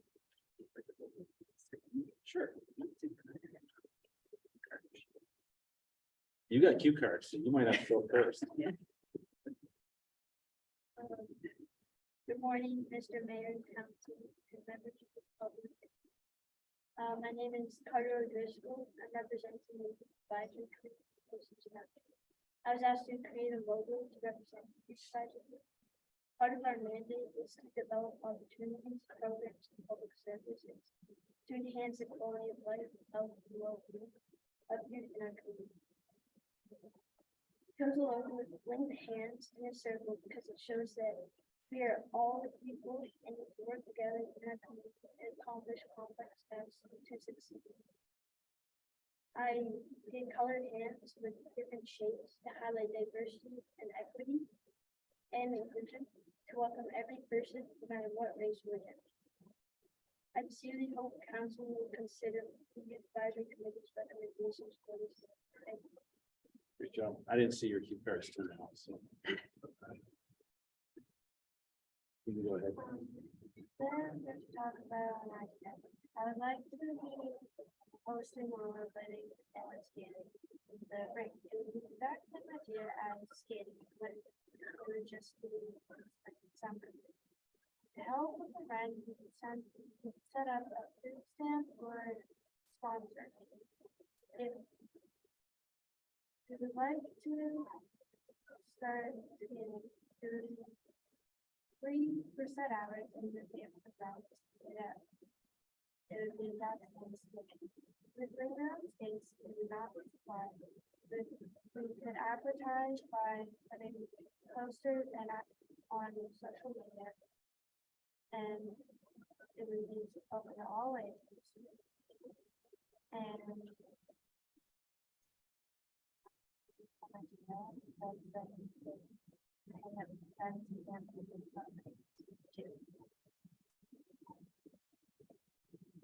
I missed part of yours. Did you mention something about to help with the rent? Is that what you said in there? About Yeah. food trucks? So can you just explain that a little bit more to me, please? So for the skating, I'm going to have to rent out the break and set up a food stand and then we could get people to buy something or we could get them to sponsor to like help us build money to put it. So this would be a fundraising item for your age group or your college or your friends. I see. Okay. Just making sure. Or we could give it to you for free. Just saying. All right. Does any, and great job on all the logos. I was pretty impressed with how many submissions there were. And, And maybe through you, Mr. Chair, just the three objectives and goals that they've put forward. And they have broken themselves into groups, subcommittees to accomplish this. There's the sports day. And Carter, if I've missed anything, you can fill it in for me.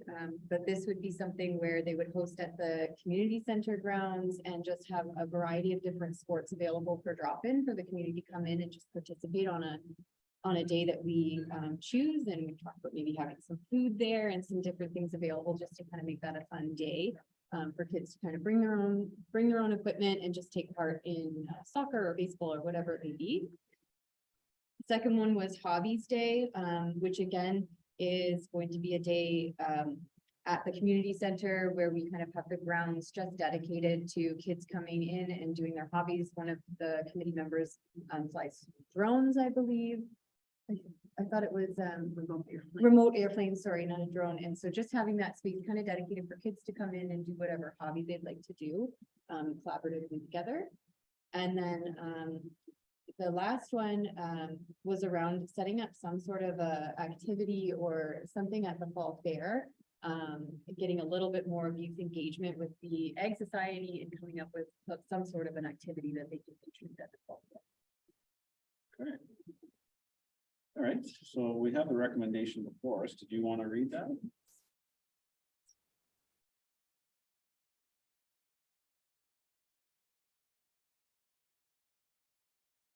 So the recommendation is that report ADM 2023-013 entitled the Youth Advisory Committee Meeting Update be received. And the council approved the new Youth Advisory Committee logo as presented. And the council approved the 3 goals and objectives as outlined in the report. And the council directs staff to report back on the request to add roller skating free drop-in time at the ORC when the pad becomes available for the 2023 season and going forward. Excellent. I'm gonna move it to that, please. Councilor Goida and second by Councilor Schoolis. Comments, Councilor Goida. Yeah, I wanted to first say to you, outstanding job. You're doing such a great job. So thank you for that. And thank you to Councillor Bailey as well. I think it's really awesome to see this initiative and seeing these ideas starting to develop, and you have a plan. It's really great to see, and it's encouraging that you're also eager to be involved in the community. So thank you very much. I love all the logos, but I think you've done a great job. You put a lot of thought into it. And as you were speaking, and you were talking about the roller skating, which I think is a really great idea as well.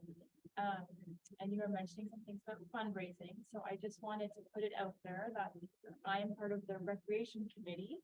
And obviously that ties in really well with recreation. So it may be something you want to also present to that committee. And maybe there's some ways that we can work together to help build that program with it.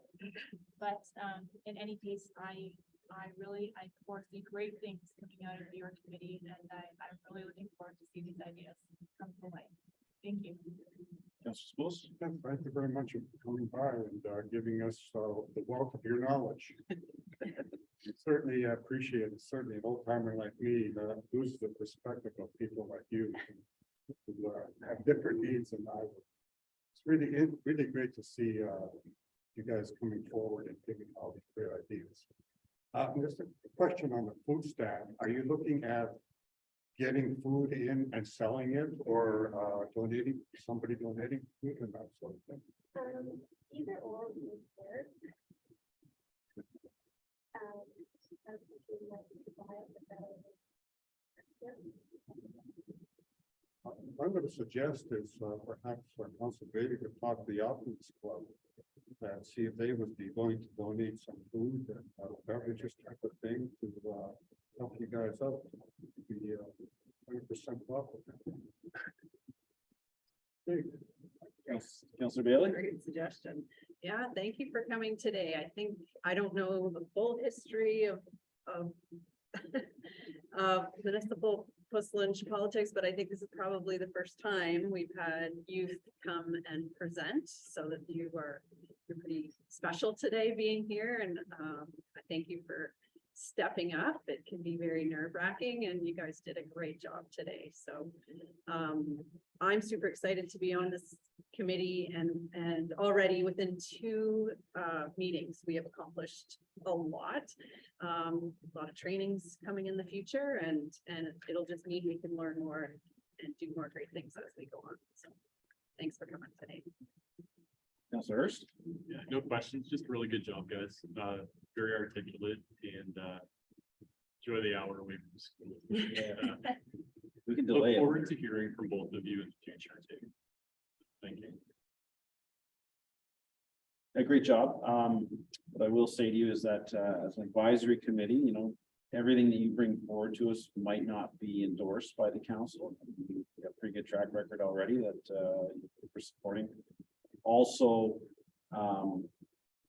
engagement with us is important as councillors. Let's mention, you know, I'm not anywhere near as old as him, so I'm not as, you know, out of touch with your age group, but we as a group do our best to make decisions for this community that we feel will maintain it or benefit it. But we can't always get it right. And, you know, how many people are on the committee? 11 people. I don't know if it's lost on you, but the influence that you could have for your friends and for the programming is massive, just by being engaged, because I'm probably boring you, but let's do that. You know, as municipal governance, we don't get a lot of engagement. You know, if you look at how many people vote, it's in the 30% range, well, 70% of people. So those 30% that do vote have a major influence. So you have a major influence. The submissions for the logo were all fantastic. Not the sharpest knife in the drawer, but when I saw yours, I picked up on the different shading, you know, circular pattern. I thought, this kid knocked out a park on this. That was awesome. So again, I'm not trying to take away from the friends that they submitted, but excellent job.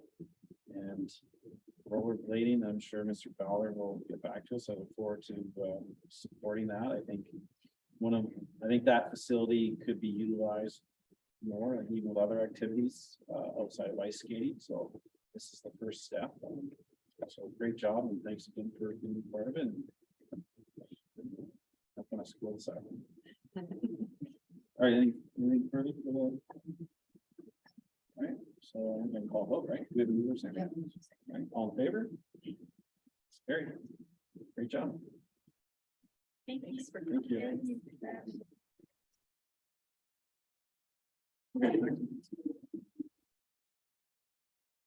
Councilor Bailey, what time do you need to leave? Probably do 12. 12:45. We'll do consents real quick. Sorry, that was item 9.3.1. All right, on to consents. Ms. Clayfox, do you have a resolution, please?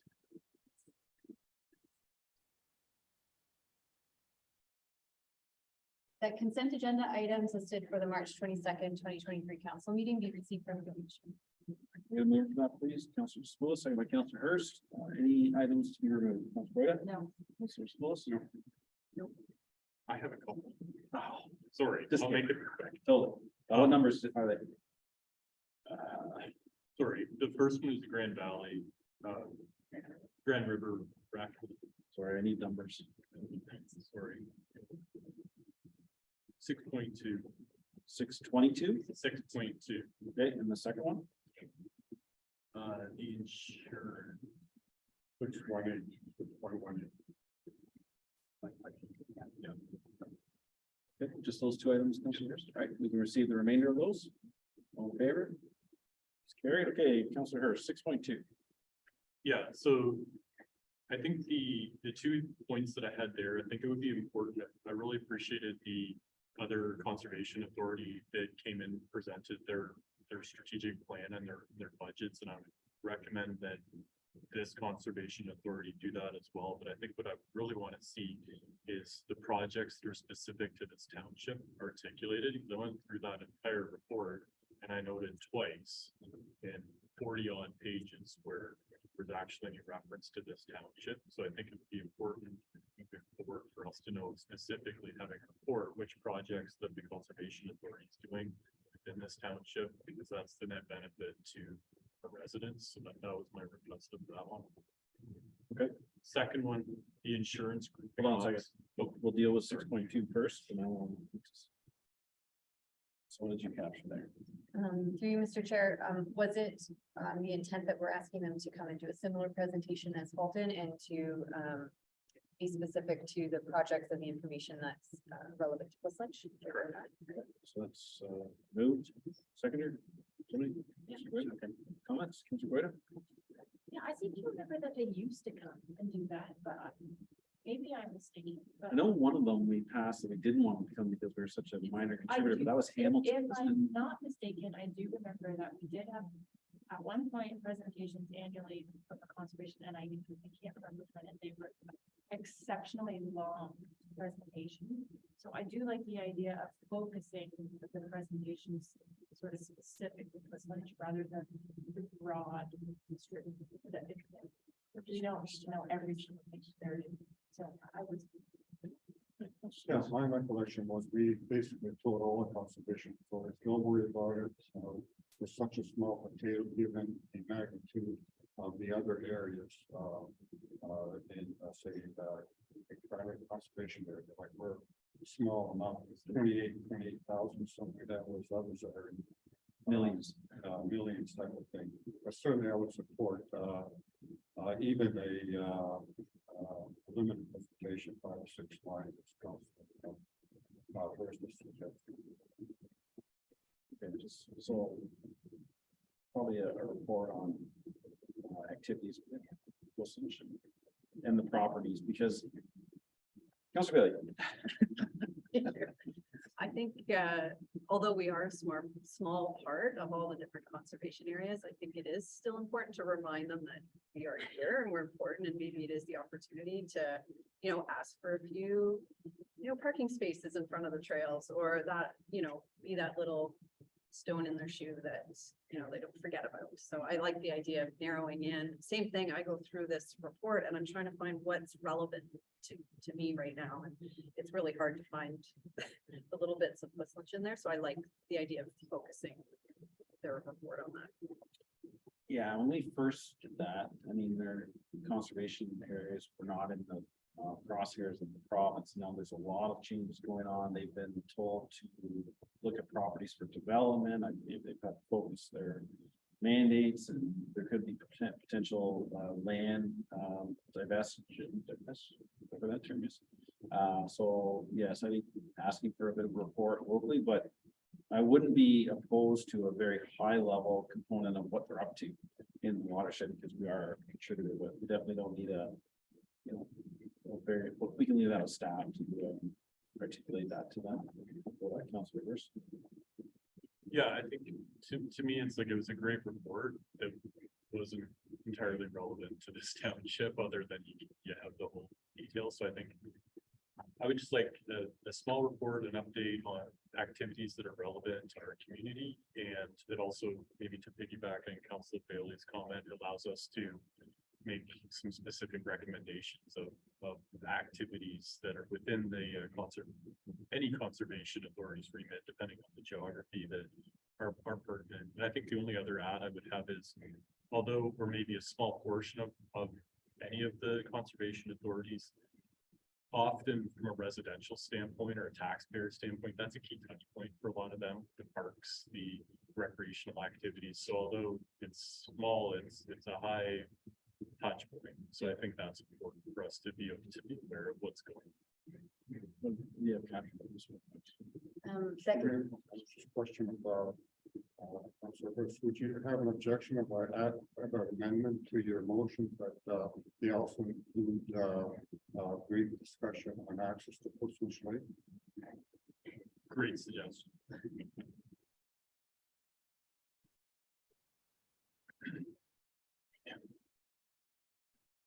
Very good job, Captain.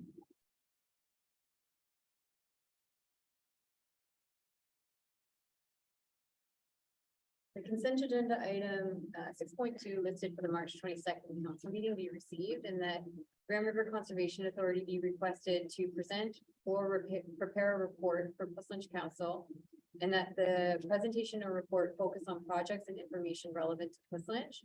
And that the report include the suggested access to Quislinch Lake and any updates. That's moved by already. Council Hurst and seconded by Council Gordon. Comfortable with that? Yeah. I'm assuming you're comfortable with that. Okay. Any comments? Please, all in favor? Very good. Okay, I'm going to suggest that we go to item 934, the Badger. We have two individuals. Sorry. forgot about that one. It's 0.18. Go ahead. Very briefly, just other municipalities were looking at insurance grouping options, given the rapidly escalating costs of insurance, and that staff follow up with colleagues at within the various townships to better understand how that may impact grouping insurance moving forward. I think it's a good concept. I don't know how practical it is, but I'd encourage staff to look at it. I'll just go on. Mr. Mayor, I believe the agenda that with you and the other CAOs for next Friday does include that particular discussion point. So I think that's covered off. I wasn't aware of it until I looked at that. Agenda. So stay tuned. Yeah, as long as it's being addressed, I think that's the key piece. You're attending on my behalf. Yes, I am. I assume. All right, so then we're fine with just receiving that, or do you want to just put in there? I don't want to. I'm fine with receiving it, as long as the concept is being addressed through other forms. I think that's good. So we have a resolution to receive 6.18. Need a seconder, please. Councilor Bailey. Right, all in favor? All right, if council's okay with it, I'd like to move to 9. Zach is here too, right? 3.4. Well, your colleague just walked out. Do you want to invite her back or? I think she went to get some Frank. Taking a call. Okay, so I'm gonna say 5 minutes. We're gonna take a break, grab a coffee and then Okay. do your, so if you want. Yeah. You're not coming back to the table, but I feel that they should. Well, yeah, sorry, Mr. Ray, we didn't want to leave because to me it's disrespectful to ask your consideration and then. Yeah, that's why I'm moving, home. that's why I'm moving you up, because I didn't want to waste your time or not waste. All right, welcome back from our short recess, and I believe we're going to move to item 9.3.4. And that's your report, Ms. Advice. Thank you, and through you, Mr. Chair. So this is the recommendation report for the rezoning application for the property 6678 Wellington Road 34. There's a staff recommendation within the report, and the report itself includes a number of attachments that are the peer reviews by our various consultants and experts on this. And we do have our county planner who's here, who's written one of those attachments with a recommendation related specifically to the rezoning. And if there's any questions or comments, both staff and myself are available. I have you move or read recommendations so that we get on the table. Certainly. That report ADM 2023-016 entitled zoning bylaw amendment application recommendation report for 6678 Wellington Road 34 to receive. And whereas the township and its expert consultants have identified concerns in non-compliance with a number of policies through their comprehensive review of submission materials by the applicant. And where the county planner and the township hydrogeologist have recommended the refusal of the zoning amendment application as detailed in Schedule A and Schedule B respectively. And whereas the community has expressed significant opposition and concern related to the proposed legalization of the land use. Therefore, the council reviews the zoning amendment application for the property 6678 Wellington Road 34. And that notice of council's decision be forwarded to the applicant and to the provincial officer for the Ministry of Environment, Conservation and Parks, Drinking Water and Environment and Compliance Division at the Guelph District Office. I need a mover for that, please. Councilor Hurst, seconded by Councilor Willis. Comments. Councilor Goida? Yeah, I don't have any questions. I just have a comment on it. Sure. I just want to say, I do recognize and appreciate the applicant's willingness to work and find ways to mitigate, the risks such as the liner and the increased testing in the monitoring. And I do think those would be an improvement to the operations as they are currently taking place. But even with those measures, our hydrogeologist has indicated that this use comes with risk to the underlying groundwater resources. And so that's just something I can't in good conscience support. And I just can't get to a point where 19 parked trucks, 35 employees, and 17 additional employee parking spaces can be considered small scale.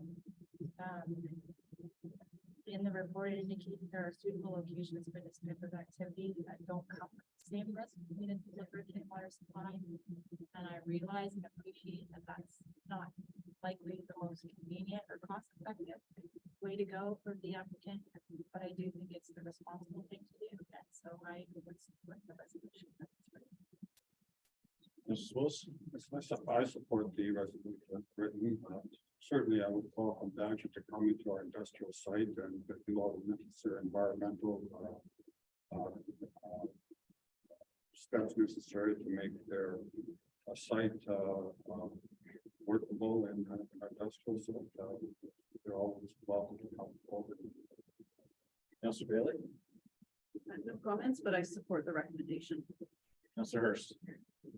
I'm supportive, and I think both councillors, Rulis and Councillor Gordon made some really good points. I'm quite supportive of that. I think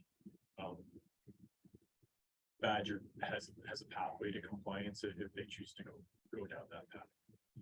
I would encourage them to. I'm supportive of the motion. Okay. All in favor? Eric? Sorry.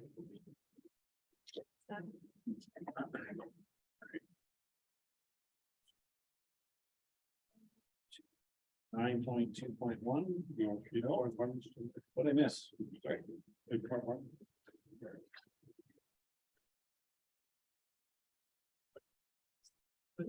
Well, here it is, public meeting, sorry. Wasn't in the sidebar part. All right, March 22nd, 2023, which is today, right? 7 p.m. Public information meeting held in person at 23 Brock Road South and by electronic participation through Zoom regarding the following matter.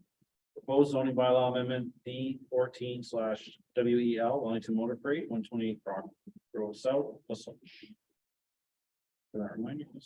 Mayor, I'd like to make a motion with respect to this matter.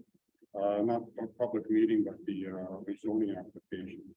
So my motion is as follows: whereas Wellington Water Freight has applied for rezoning of 128 Brock Road South, and whereas it would be beneficial for council to walk the property, garner an appreciation of the location of various proposed buildings and parking areas, be resolved with staff be requested to arrange a site visit with staff prior to consideration of the rezoning application. So my thought process on that is we would ask staff to go out with the proponent, do some pegs of locations of the four corners of building, corners of the property delineation and parking lots. I think it's important to go on site and kick the tires, so to speak, rather than rely on plans that are. You don't get the full impact when you go on site and you say, okay, this is where the building is. Okay, I can see this and I can see that. Okay, so one thing I'll ask you is, how are they going to locate those pins and who's going to pay for it? So we're going to get a surveyor to do it? Or? I would leave it up to them. It's on their own. If they don't want to do that, then we'll go on and visit the site. But I think we still have to visit the site. Give them the opportunity to do it at their cost. It's part of doing business here. And I think if I was the proponent, I'd try to make it as easy as possible for council to make a learning decision. So is the ask then to ask the proponent to install the stakes? Because the way I heard it was. I would ask the staff to liaise with the proponent. To provide a site visit that would markers. Yeah, they would mark. Yeah, in other words, staff would go out to the markers, and then we would go in the absence of the proponent. Be strictly us and staff. The person who went with the proponent told us this way we have an arm's length transaction. transaction, so to speak, from the proponent. I'm sorry, but it's, you said just there again that staff will put the markers. We don't No, want no, staff. no, staff would go out there and then we would go out. Staff would go with the proponent will stake it out. Then we would go out with staff and the staff who were there, would see the mark, would explain where the marker, what the markers, each of the markers mean, and give us a feel for the lay of land, so to speak. So basically, do you understand that? We just need to ask the proponent to put out stakes to identify the location as presented on the site plan. And we'll see if they say no, then And we'll go out on our own, that's my suggestion. In the event that they not do it to the board, I think it's important to go out. we just, I would say report back. Like, so they're gonna find out whether they're willing to or not. Back. Sure.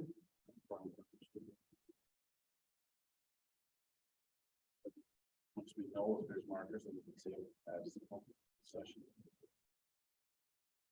I'll leave it up to staff. So I made a motion. Mr. Mayor, because-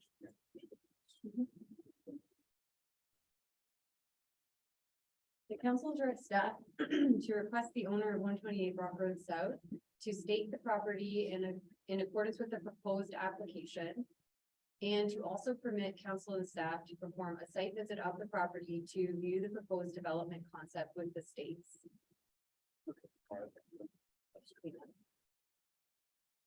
It's moved. Need a second, please. Mr. Goida, all right, comments? Mr. Goida. Just a question.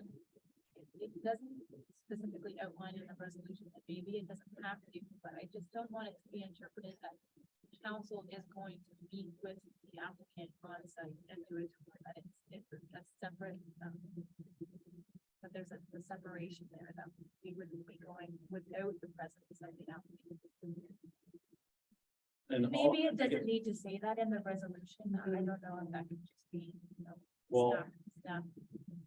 this is private property, so I believe you would have, it would be advantageous to put in this resolution that we get permission to attend the property. With staff. Yeah, Mr. Mayor, I believe when you do rezoning, it says on the sign. Go visit the property, provide maintenance arrangements. Through you, Mr. Chair, when they do sign or make an application for rezoning, part of what they're agreeing to is site visits that are with respect to the application, so. But it would be, I think it still would be the best idea to get that permission, advise what we're doing and go about it that way. To be clear that we don't want them to attend with us. We can, and to Councillor Boyd's point, whether or not that needs to be specific in the resolution, I think staff have heard that. And I would think that's. Logistics of whether we have to go.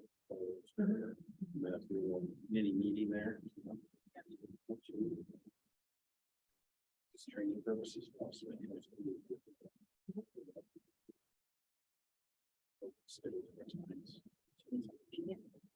Okay, so that was seconded by Mr. Bailey. Comments? Mr. Bailey? Sirs?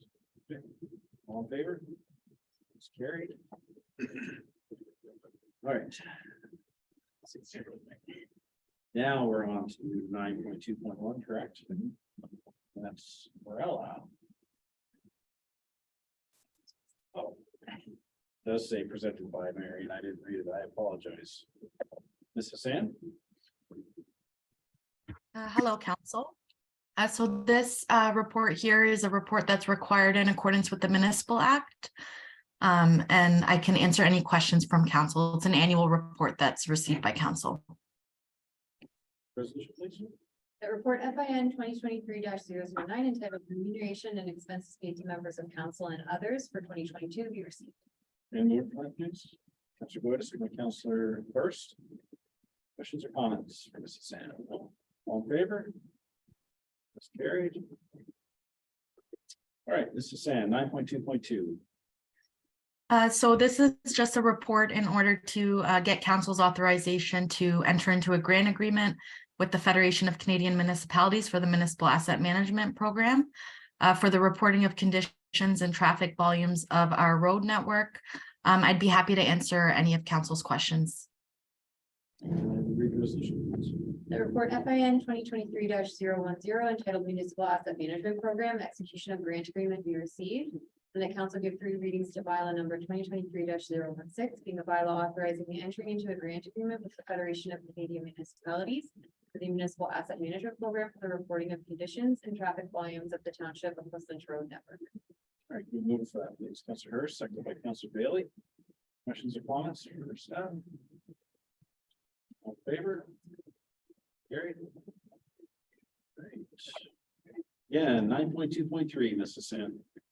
So this is a report recommending a couple of amendments to our grant application policy based on some discussions that occurred at a meeting of council as part of our 2023 proposed budget discussions. I've included some information in the report, and I'd be happy to answer any of council's questions.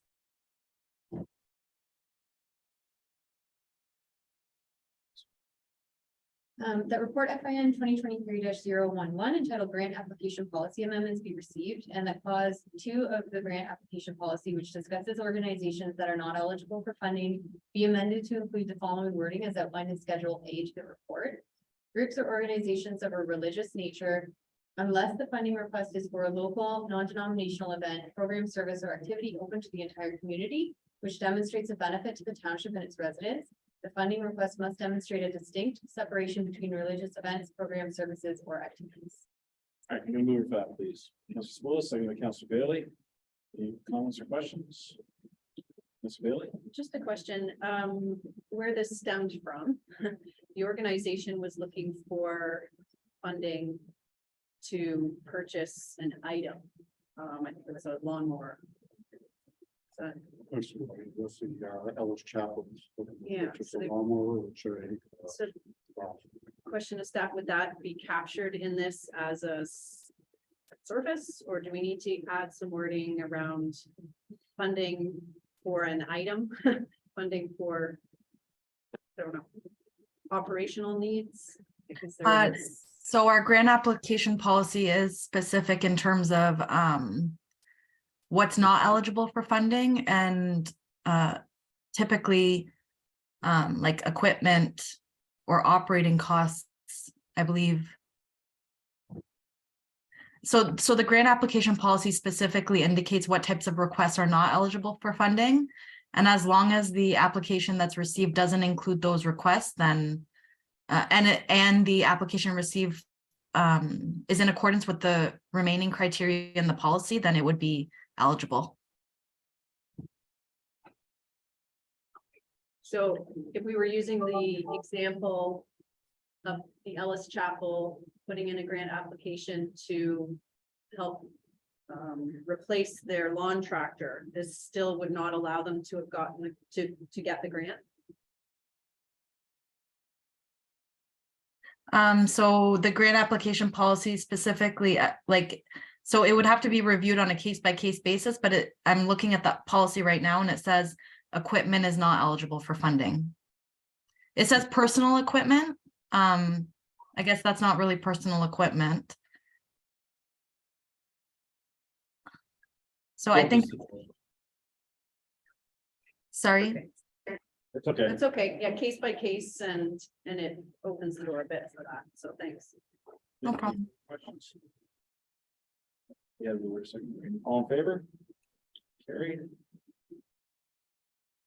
All right, Mrs. San, 9.2.4. So this is our fourth quarter financial report, an upcoming report that will be provided to council at an upcoming council meeting is the surplus, which looks at both the operating, capital, and reserve transfers as well. So that'll be coming through at an upcoming council meeting, but this is simply the quarterly report as it relates to our finances for October, November, and December of 2022.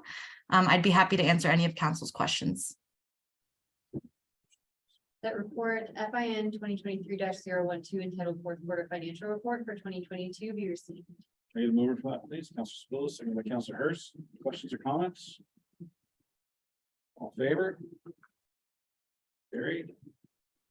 Bid 931. 9.3.2. Mrs. Whitehouse, read that resolution, please. That report ADM 2023-014 entitled application to demolish a structure on a property listed on the Heritage Register, specifically 6927 Wellington Road 34, be received. And the council approved the applicant's request for demolition of a non-heritage structure as presented in the application attached at Schedule A. Can I get a mover for that, please? Mr. Bailey, seconded by Councilor Spillis. Any questions or comments? Sorry. I didn't let Miss our deputy clerk it's a little synopsis. Sorry, I'll backpedal there. Thank you. Through you, Mr. Chair. I'm here today to present to council a report to inform council of an application for demolition on a property of the Sonoma Township Heritage Register and seek council's direction regarding the request. A little louder. Oh, sure. That's fine. I think you guys hear it. Yeah. All right. Any questions or comments for? Deputy Clerk? Okay. All in favor of the recommendation? It's carried. All right, 9.3.3. Yes, thank you through Mr. Chair. This is a report that's a follow-up from council direction relating to the changes under Bill 23 to the Heritage Act and just looking for that consultation with the Heritage Committee. So this report outlines that we did do that consultation on March 6th with the committee. A lot of the information that council is seeing in this report was also presented to the committee. So we've put together the priority list of properties, around 18 properties that we're looking to prioritize first. And staff have put together just those draft statements, which are attached to this, which do need work, and they do need the committee to help get those in better shape and more comprehensive. And so the committee at their meeting broke out into subcommittees to try to tackle those over the next little while. So this is for information, letting council know that this is an active project that we've made a little bit of headway on since we last heard it at council, and the committee is going to be working away on this next little while. Yep. Resolution, please. That report ADM 2023-015 entitled Bill 23 Heritage Act designations be received. And that council approved the recommendation action plan as outlined in this report, including sending an information letter to all property owners listed on the Township Heritage Register. Gonna move for that, please. Mr. Coyne, second by Councilor Spillis. Questions or comments? I thought this was a great report. I really like the suggestion of contacting all of the property owners regarding the potential to designate. I think having that open communication early on is can have an educational component to it and hopefully get a lot of those property owners on side, which we will likely need over the next years. But also it's just really good to see an all new heritage committee really taking the initiative and getting the support with council. Great work with Councilor Hurst and all the members of the party. Yes, I just like to thank also first for undertaking the Heritage Committee. Working forward. Councilor Bailey. Thank you.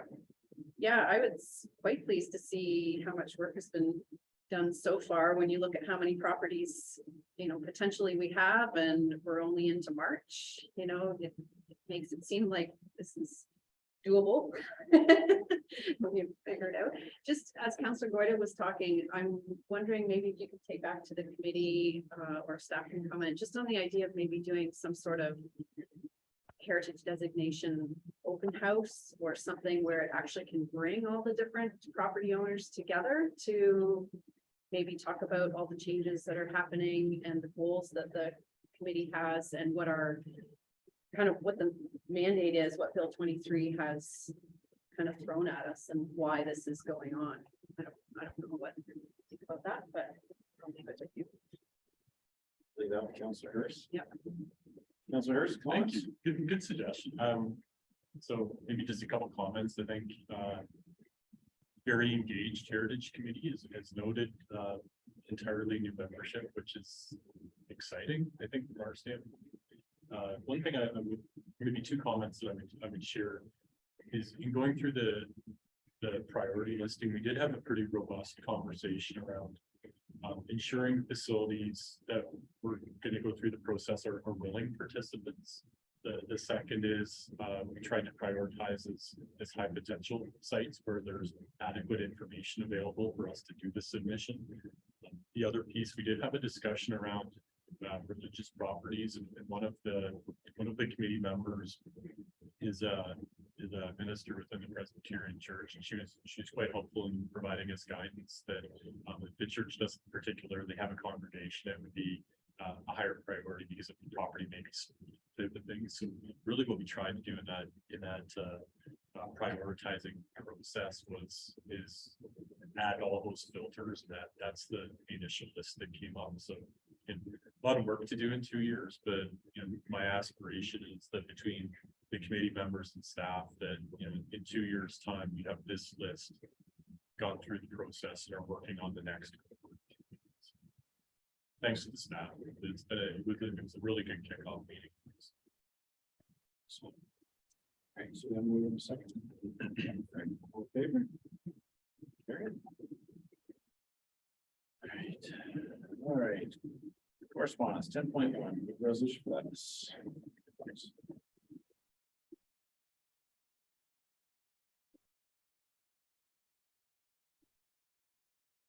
The council received correspondence item 10.1 regarding County of Wellington Resolution OPA 120 recommendation report for information. We'll move it back, please. School, seconded by Councilor Bailey. Any comments or questions? Schools? As for calculate, with the methodology they used to develop the 720 future homes between now and I think it's 2051. And I read the dissertation provided to planning staff, and I really don't have a thing for how they came up with those numbers. So I guess when they come and engage us on the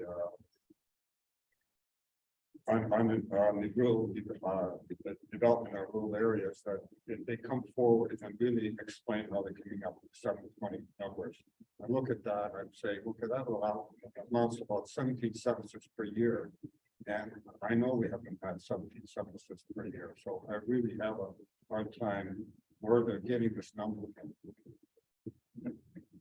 So it's not a resolution, it's just something that put in the back pocket.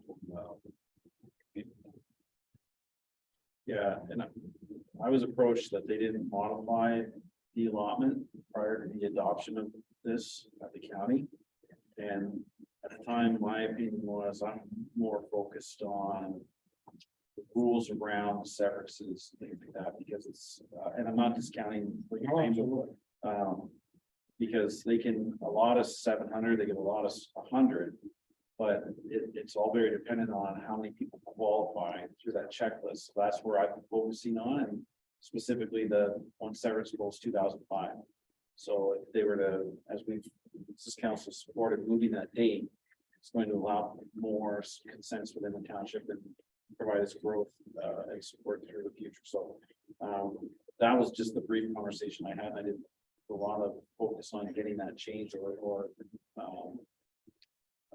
explained, because my focus was actually be good to hear from them. Keep a finger on the pulse on it for sure. Any comments from council around the comments? Okay, so we have the meter seconder. All in favor? Let's grab a seat. No. All in favor? Sorry, I didn't see hands. Okay. 10.2. This one. The council received correspondence item 10.2 regarding Office of the Auditor General of Ontario value for money audit, highway planning and management presentation for information. All right, can you move that, please? Councilor School, second by Councilor Hurst. Comments, Councilor Goyette. This is obviously a really difficult report to read. I don't really know how you came across this, but it's disappointing that it wasn't it just happened to just by chance and came across it. That in itself seems kind of disappointing, not very transparent, but either way, it's difficult to read the part that says, we found that at the direction of the ministry recommended deferring highly ranked highway expansion projects in favor of lower ranked projects that were identified as both government priorities. That's just doesn't sit well with me at all. That being said, now that we have this information, you know, what do we do with it? And I was going to maybe ask Mayor Sealy what your thoughts are on it. We do have or have had this Morrison Bypass Coalition group in the past advocate specifically for the Morrison Bypass. But in this report, there are other projects in neighboring communities that have also been deferred. So I don't know if there's a way of collaborating with that coalition or other municipalities to try and put some wheels in motion to sort of address this. I'm not really sure what So I'll answer your question. I'll have to apologize to Councilor Spruce. When I discovered this, I believe it forwarded to council and Councilor Spruce asked me to converse with our mayor to the north, and a lot of irons in the fire, and that hasn't happened as of yet. And so I agree with both of your approaches on that. The United Front, I don't feel the coalition is the direction, as just leave it at that for now. So my read into this is that the ministry has a process, internal process to identify projects through a scoring system that similar to what we do with everything. And then that leads to recommendations for projects. Then there was interference, political interference from the minister's office. So my gut feeling is that we make a resolution to ask our MPPs that represent Wellington County. One is the Speaker of the House, the other one is MPP Ray. And we ask Mr. Speaker to ask that the government follow the recommendations of the MTO that was highlighted in the Auditor General's report. So because I'm not as eloquent as some others, basically what we're saying is you need to listen to your staff and not defer our project.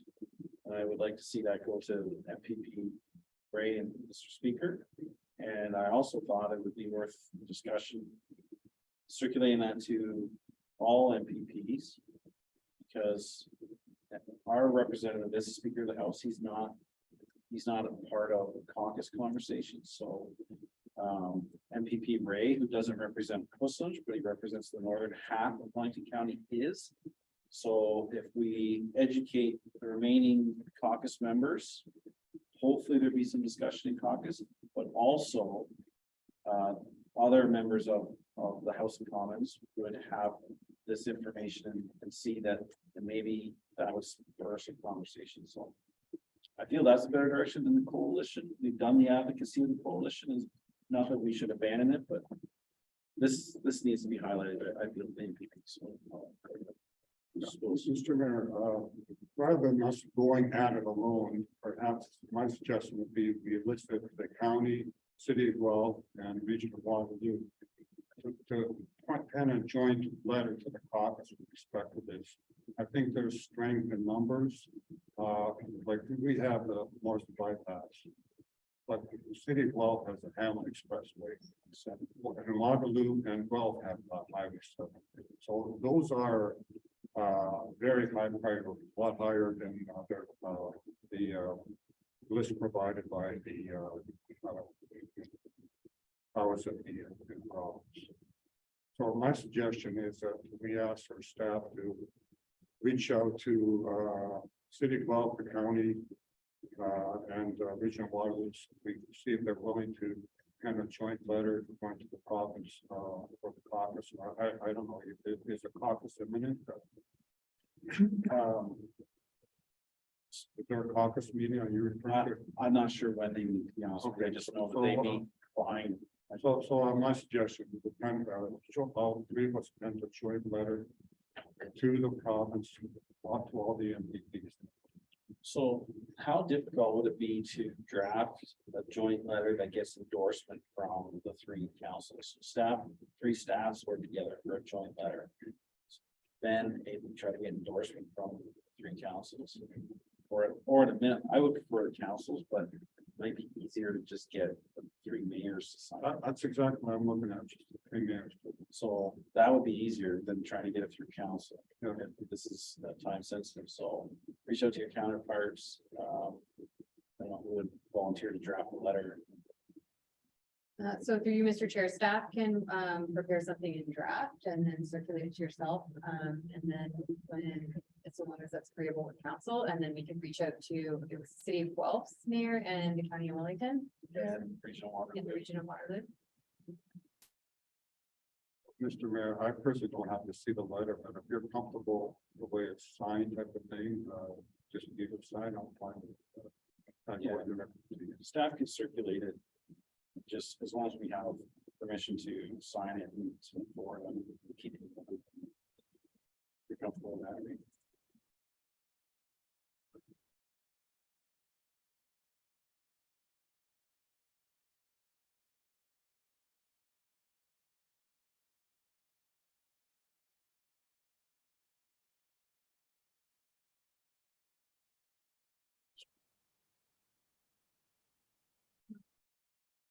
And so, to you, Mr. Chair, you'd like this to go to the MPP and the ministry?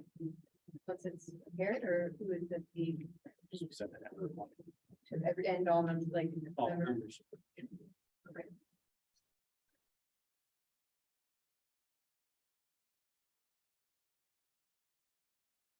I didn't, while she's like, I didn't touch on how I discovered this, and I don't remember exactly, but Counselor Ballmer and I met with the Auditor General as they're doing a value for money review of the province's handling of the aggregate in Ontario. And we made some we agreed to facilitate some site visits in Portsmouth around rehab. And through those emails at the end, I asked, I said, when could we expect this report to come public? And the individual I was dealing with said, well, it's in the fall, similar to the one that we released on the MTO and the highways. And so then I Googled it and found the report, and that's what triggered me to send it on to council. So it's a public document. We just, I've never, Matthew was familiar with the Auditor General and their recommendations when I brought it to his attention. So, because he's been around since the dinosaurs, but the rest, I didn't know, I didn't even realize that that's what they do. So it was an interesting read for sure. Is this something that they do every, like, is this report something that they would do annually? I believe so. They choose topics. So even last year, there was more than just on the MTO highways. There was 2 or 3 reports. So I should know more, but I believe the Auditor General was a separate entity and then it got moved into another division. So they kind of work all as one now. But yes, my understanding is they choose topics to review. Kind of like, not integrity, but yeah, it's just like a government watchdogs and they just review and then publish these reports in the fall of every year. Yeah. Okay. Councilor Bailey? Thank you. Yeah, I'm just wondering, the value in sending it to all MPPs, and I'm just wondering if it's better to focus on just the MPPs that maybe have been impacted by the deferral projects. Is that's relevant to them, and then maybe they can bring something forward. I just think it might fall on deaf ears. If you're sending to someone where it hasn't been impacted, it's not gonna. Unless the opposition wants to hold the government party accountable, Okay, is kind of my thought process. throw it out there and see what happens. Okay, my other comment is maybe including City of Hamilton, just, I mean, our bypass would impact them, and also they had a deferral project down Highway 6 and 5. So they might like to be included. I would, how many deferred, there were 6 deferred projects. I would suggest all of the municipalities that have deferred projects. And some of them are more than. Yeah, it's 400. Whatever, I'm good with just. what we done here.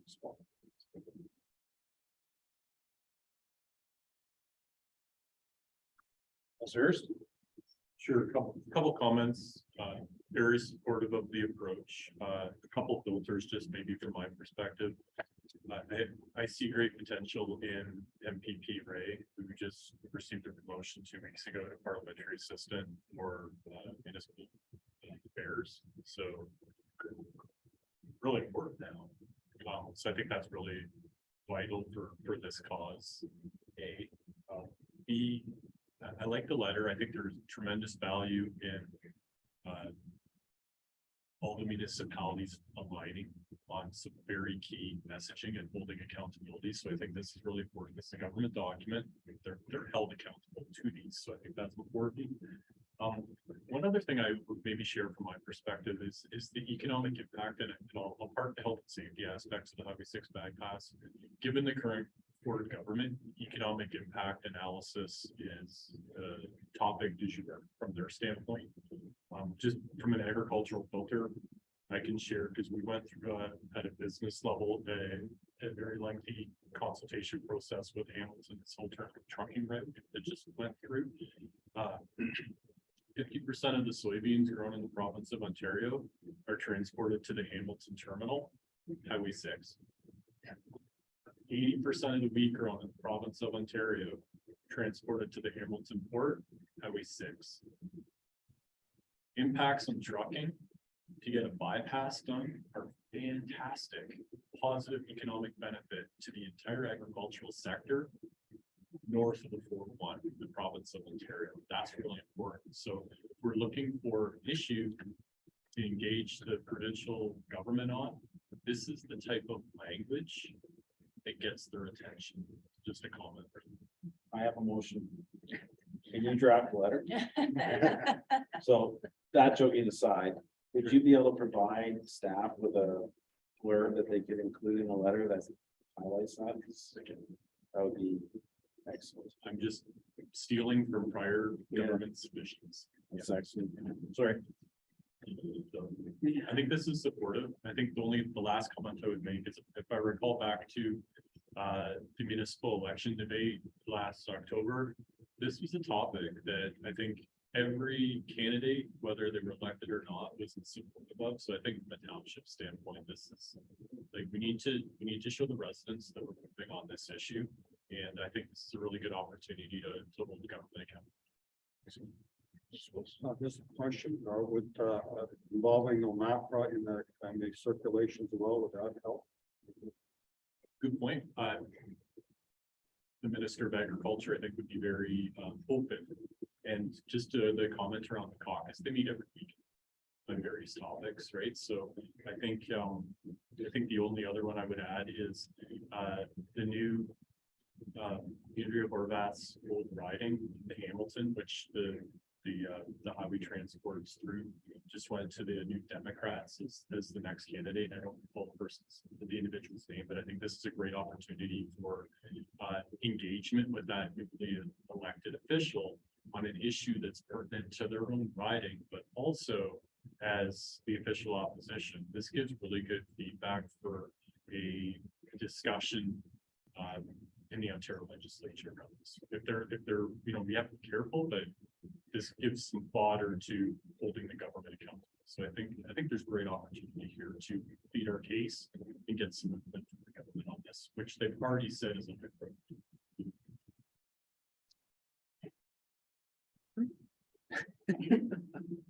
So just a point of clarification, Mr. Chair, I have it drafted that requesting that deferred highway projects proposed for Wellington County and surrounding area proceed as initially planned, but is it something that we want to specifically note the bypass in Quistland, or is it just kind of, we're wanting to be inclusive of all these other municipalities that we've brought? I think that we're getting all the other areas involved. I was just suggesting list them, put them in a table. That would be. So that's why I mentioned the 6 deferred projects, even though there's a couple up north. You know, I mean, if we're involving. Sure, I'm fine with that. Because the Auditor General's report references the 6 specifically, so just. Yeah. Essentially, what we're asking is that they listen to their staff, of course, we need to go. But I don't know how you want to word that. You could ask them, I don't know. I'm gonna leave that in. So that we don't want it necessarily just surrounding the county. Those are listed in the deferred projects in the Auditor General's report are the ones that are. Council Hurst. One other thought is, the provincial budget's gonna get released in the next few days, so that the window for budget consultation is concluded, but I would also encourage staff just to target. Typically, there's a late summer window for budget consultations for the fall economic budget. This is a great opportunity to ask that this project be funded in the next funding cycle. So just another comment there. But I'm just thinking of all the things that we can collectively do to get this something up the radar. That's a really good. Okay, Yep, I think I have it. sure. The council received correspondence item 10.2 regarding the Office of the Auditor General of Ontario Value for Money Audit Highway Planning and Management document. And the council directs staff to reach out to the city of Guelph, the county of Wellington, city of Hamilton, and the region of Waterloo in order to draft a joint letter to all members of provincial parliament and the Minister of Agriculture respectfully requesting that deferred highway projects listed in the Auditor General's report proceed as initially planned. And it's moved, all right. Councilor Sepulveda and Councilor Hurst. Comfortable with that, Councilor Hurst? And you'll work with the staff on some wording around the agricultural proposal. Any further? Great. All in favor? Carried. All right, Thanks, Mayor. for finding that. sorry for putting it on an agenda that was already full. Anyways, all right, do we want to go right into close? Because she's gonna go, but We just have council reports. okay, I'll do it. All right, council reports, anything from me? No? Anything from you guys? I remember right now, speaking from mine. So bylaws, The following bylaw be taken as read 3 times and finally passed over to the council. Bylaw 2023-016 being a bylaw to authorize entering into a grant agreement with FCM and MAMP. right, can we move for that? Small second by Councilor Hurst, in favor, carried. Announcements, any announcements from members of council? Say a quick one. The lights are up for the soccer field behind us and in Old Morrison, they're still waiting on the hookups, but that project's moving forward. It's nice to see. Like you're gonna be able to see Morrison from Owen Sound when they turn those things on, but it's all good. All right, now we're on to closed. What's up? Can I just ask if anyone has any information on the spring cleanup? That was using that. Yeah. I might reach out to them then if nobody. Yeah. listen. That'll be out. All right. Closed session. The council should go into closed session under section 239 of the Municipal Act for the purpose of a confidential report prepared by Kevin Thompson from SB Law regarding litigation or potential litigation, including matters before administrative tribunals affecting the municipality or local board. And this is an OLT matter update. 14.2 is a confidential report prepared by Eric Davis, SB Law, and township staff regarding litigation or potential litigation, including matters before administrative tribunals affecting the municipality or local board. Again, this is an OLT matter update and a confidential report prepared by our bylaw enforcement staff regarding litigation or potential litigation, including matters before administrative tribunals affecting municipality or local board. And this is a bylaw enforcement matter in accordance with the township's bylaw enforcement policy, section 3.14, subsection C. Thank you. Are you gonna move for that, please? So I'm not gonna use Councilor Bailey because she's gonna be leaving. Right? Councilor Coda, second by Councilor Spillis. All in favor? Oh, Yeah, carried. Well, I guess she could vote to go on close and then leave that one. yeah.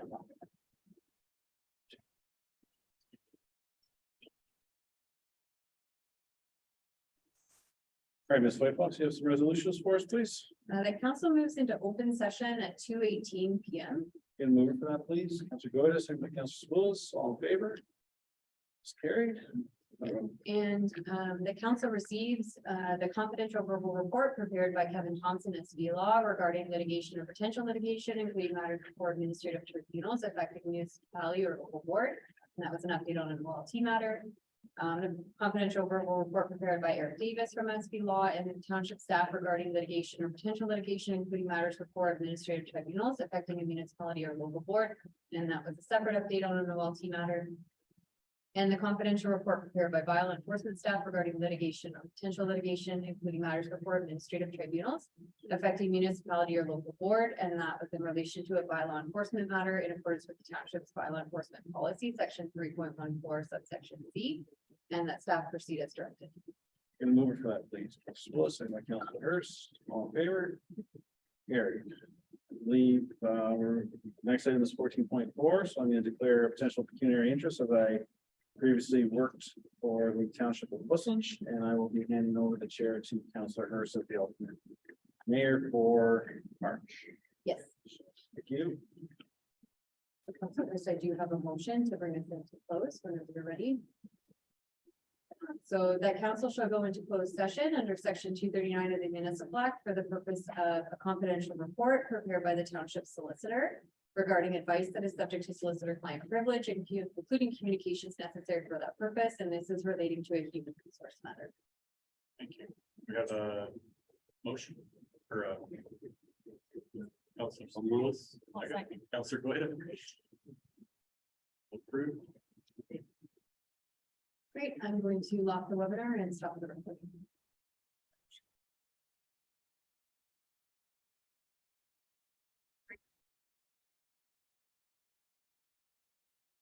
Mr. Chair, the motion is that council moves into open session at 2:48 PM.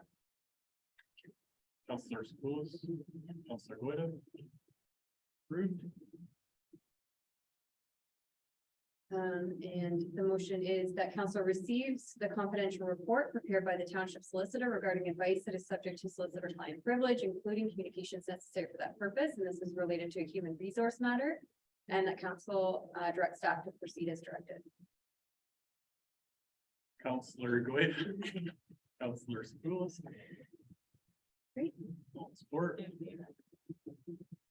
And we can welcome our mayor back at this point.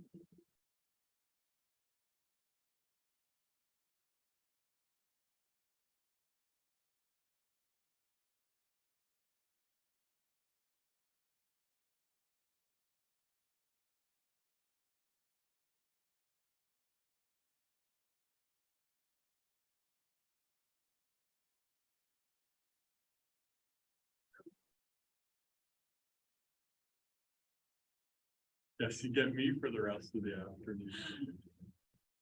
So Mr. Chair, if you'd like, I can just walk you through the next few items that we have. We are almost tidied up here. So the next is just business arising from. Yes, please do. So. If there's any business arising from closed, otherwise I can just indicate done. On minutes. Notice of motion is next, Mr. Chair. There's any.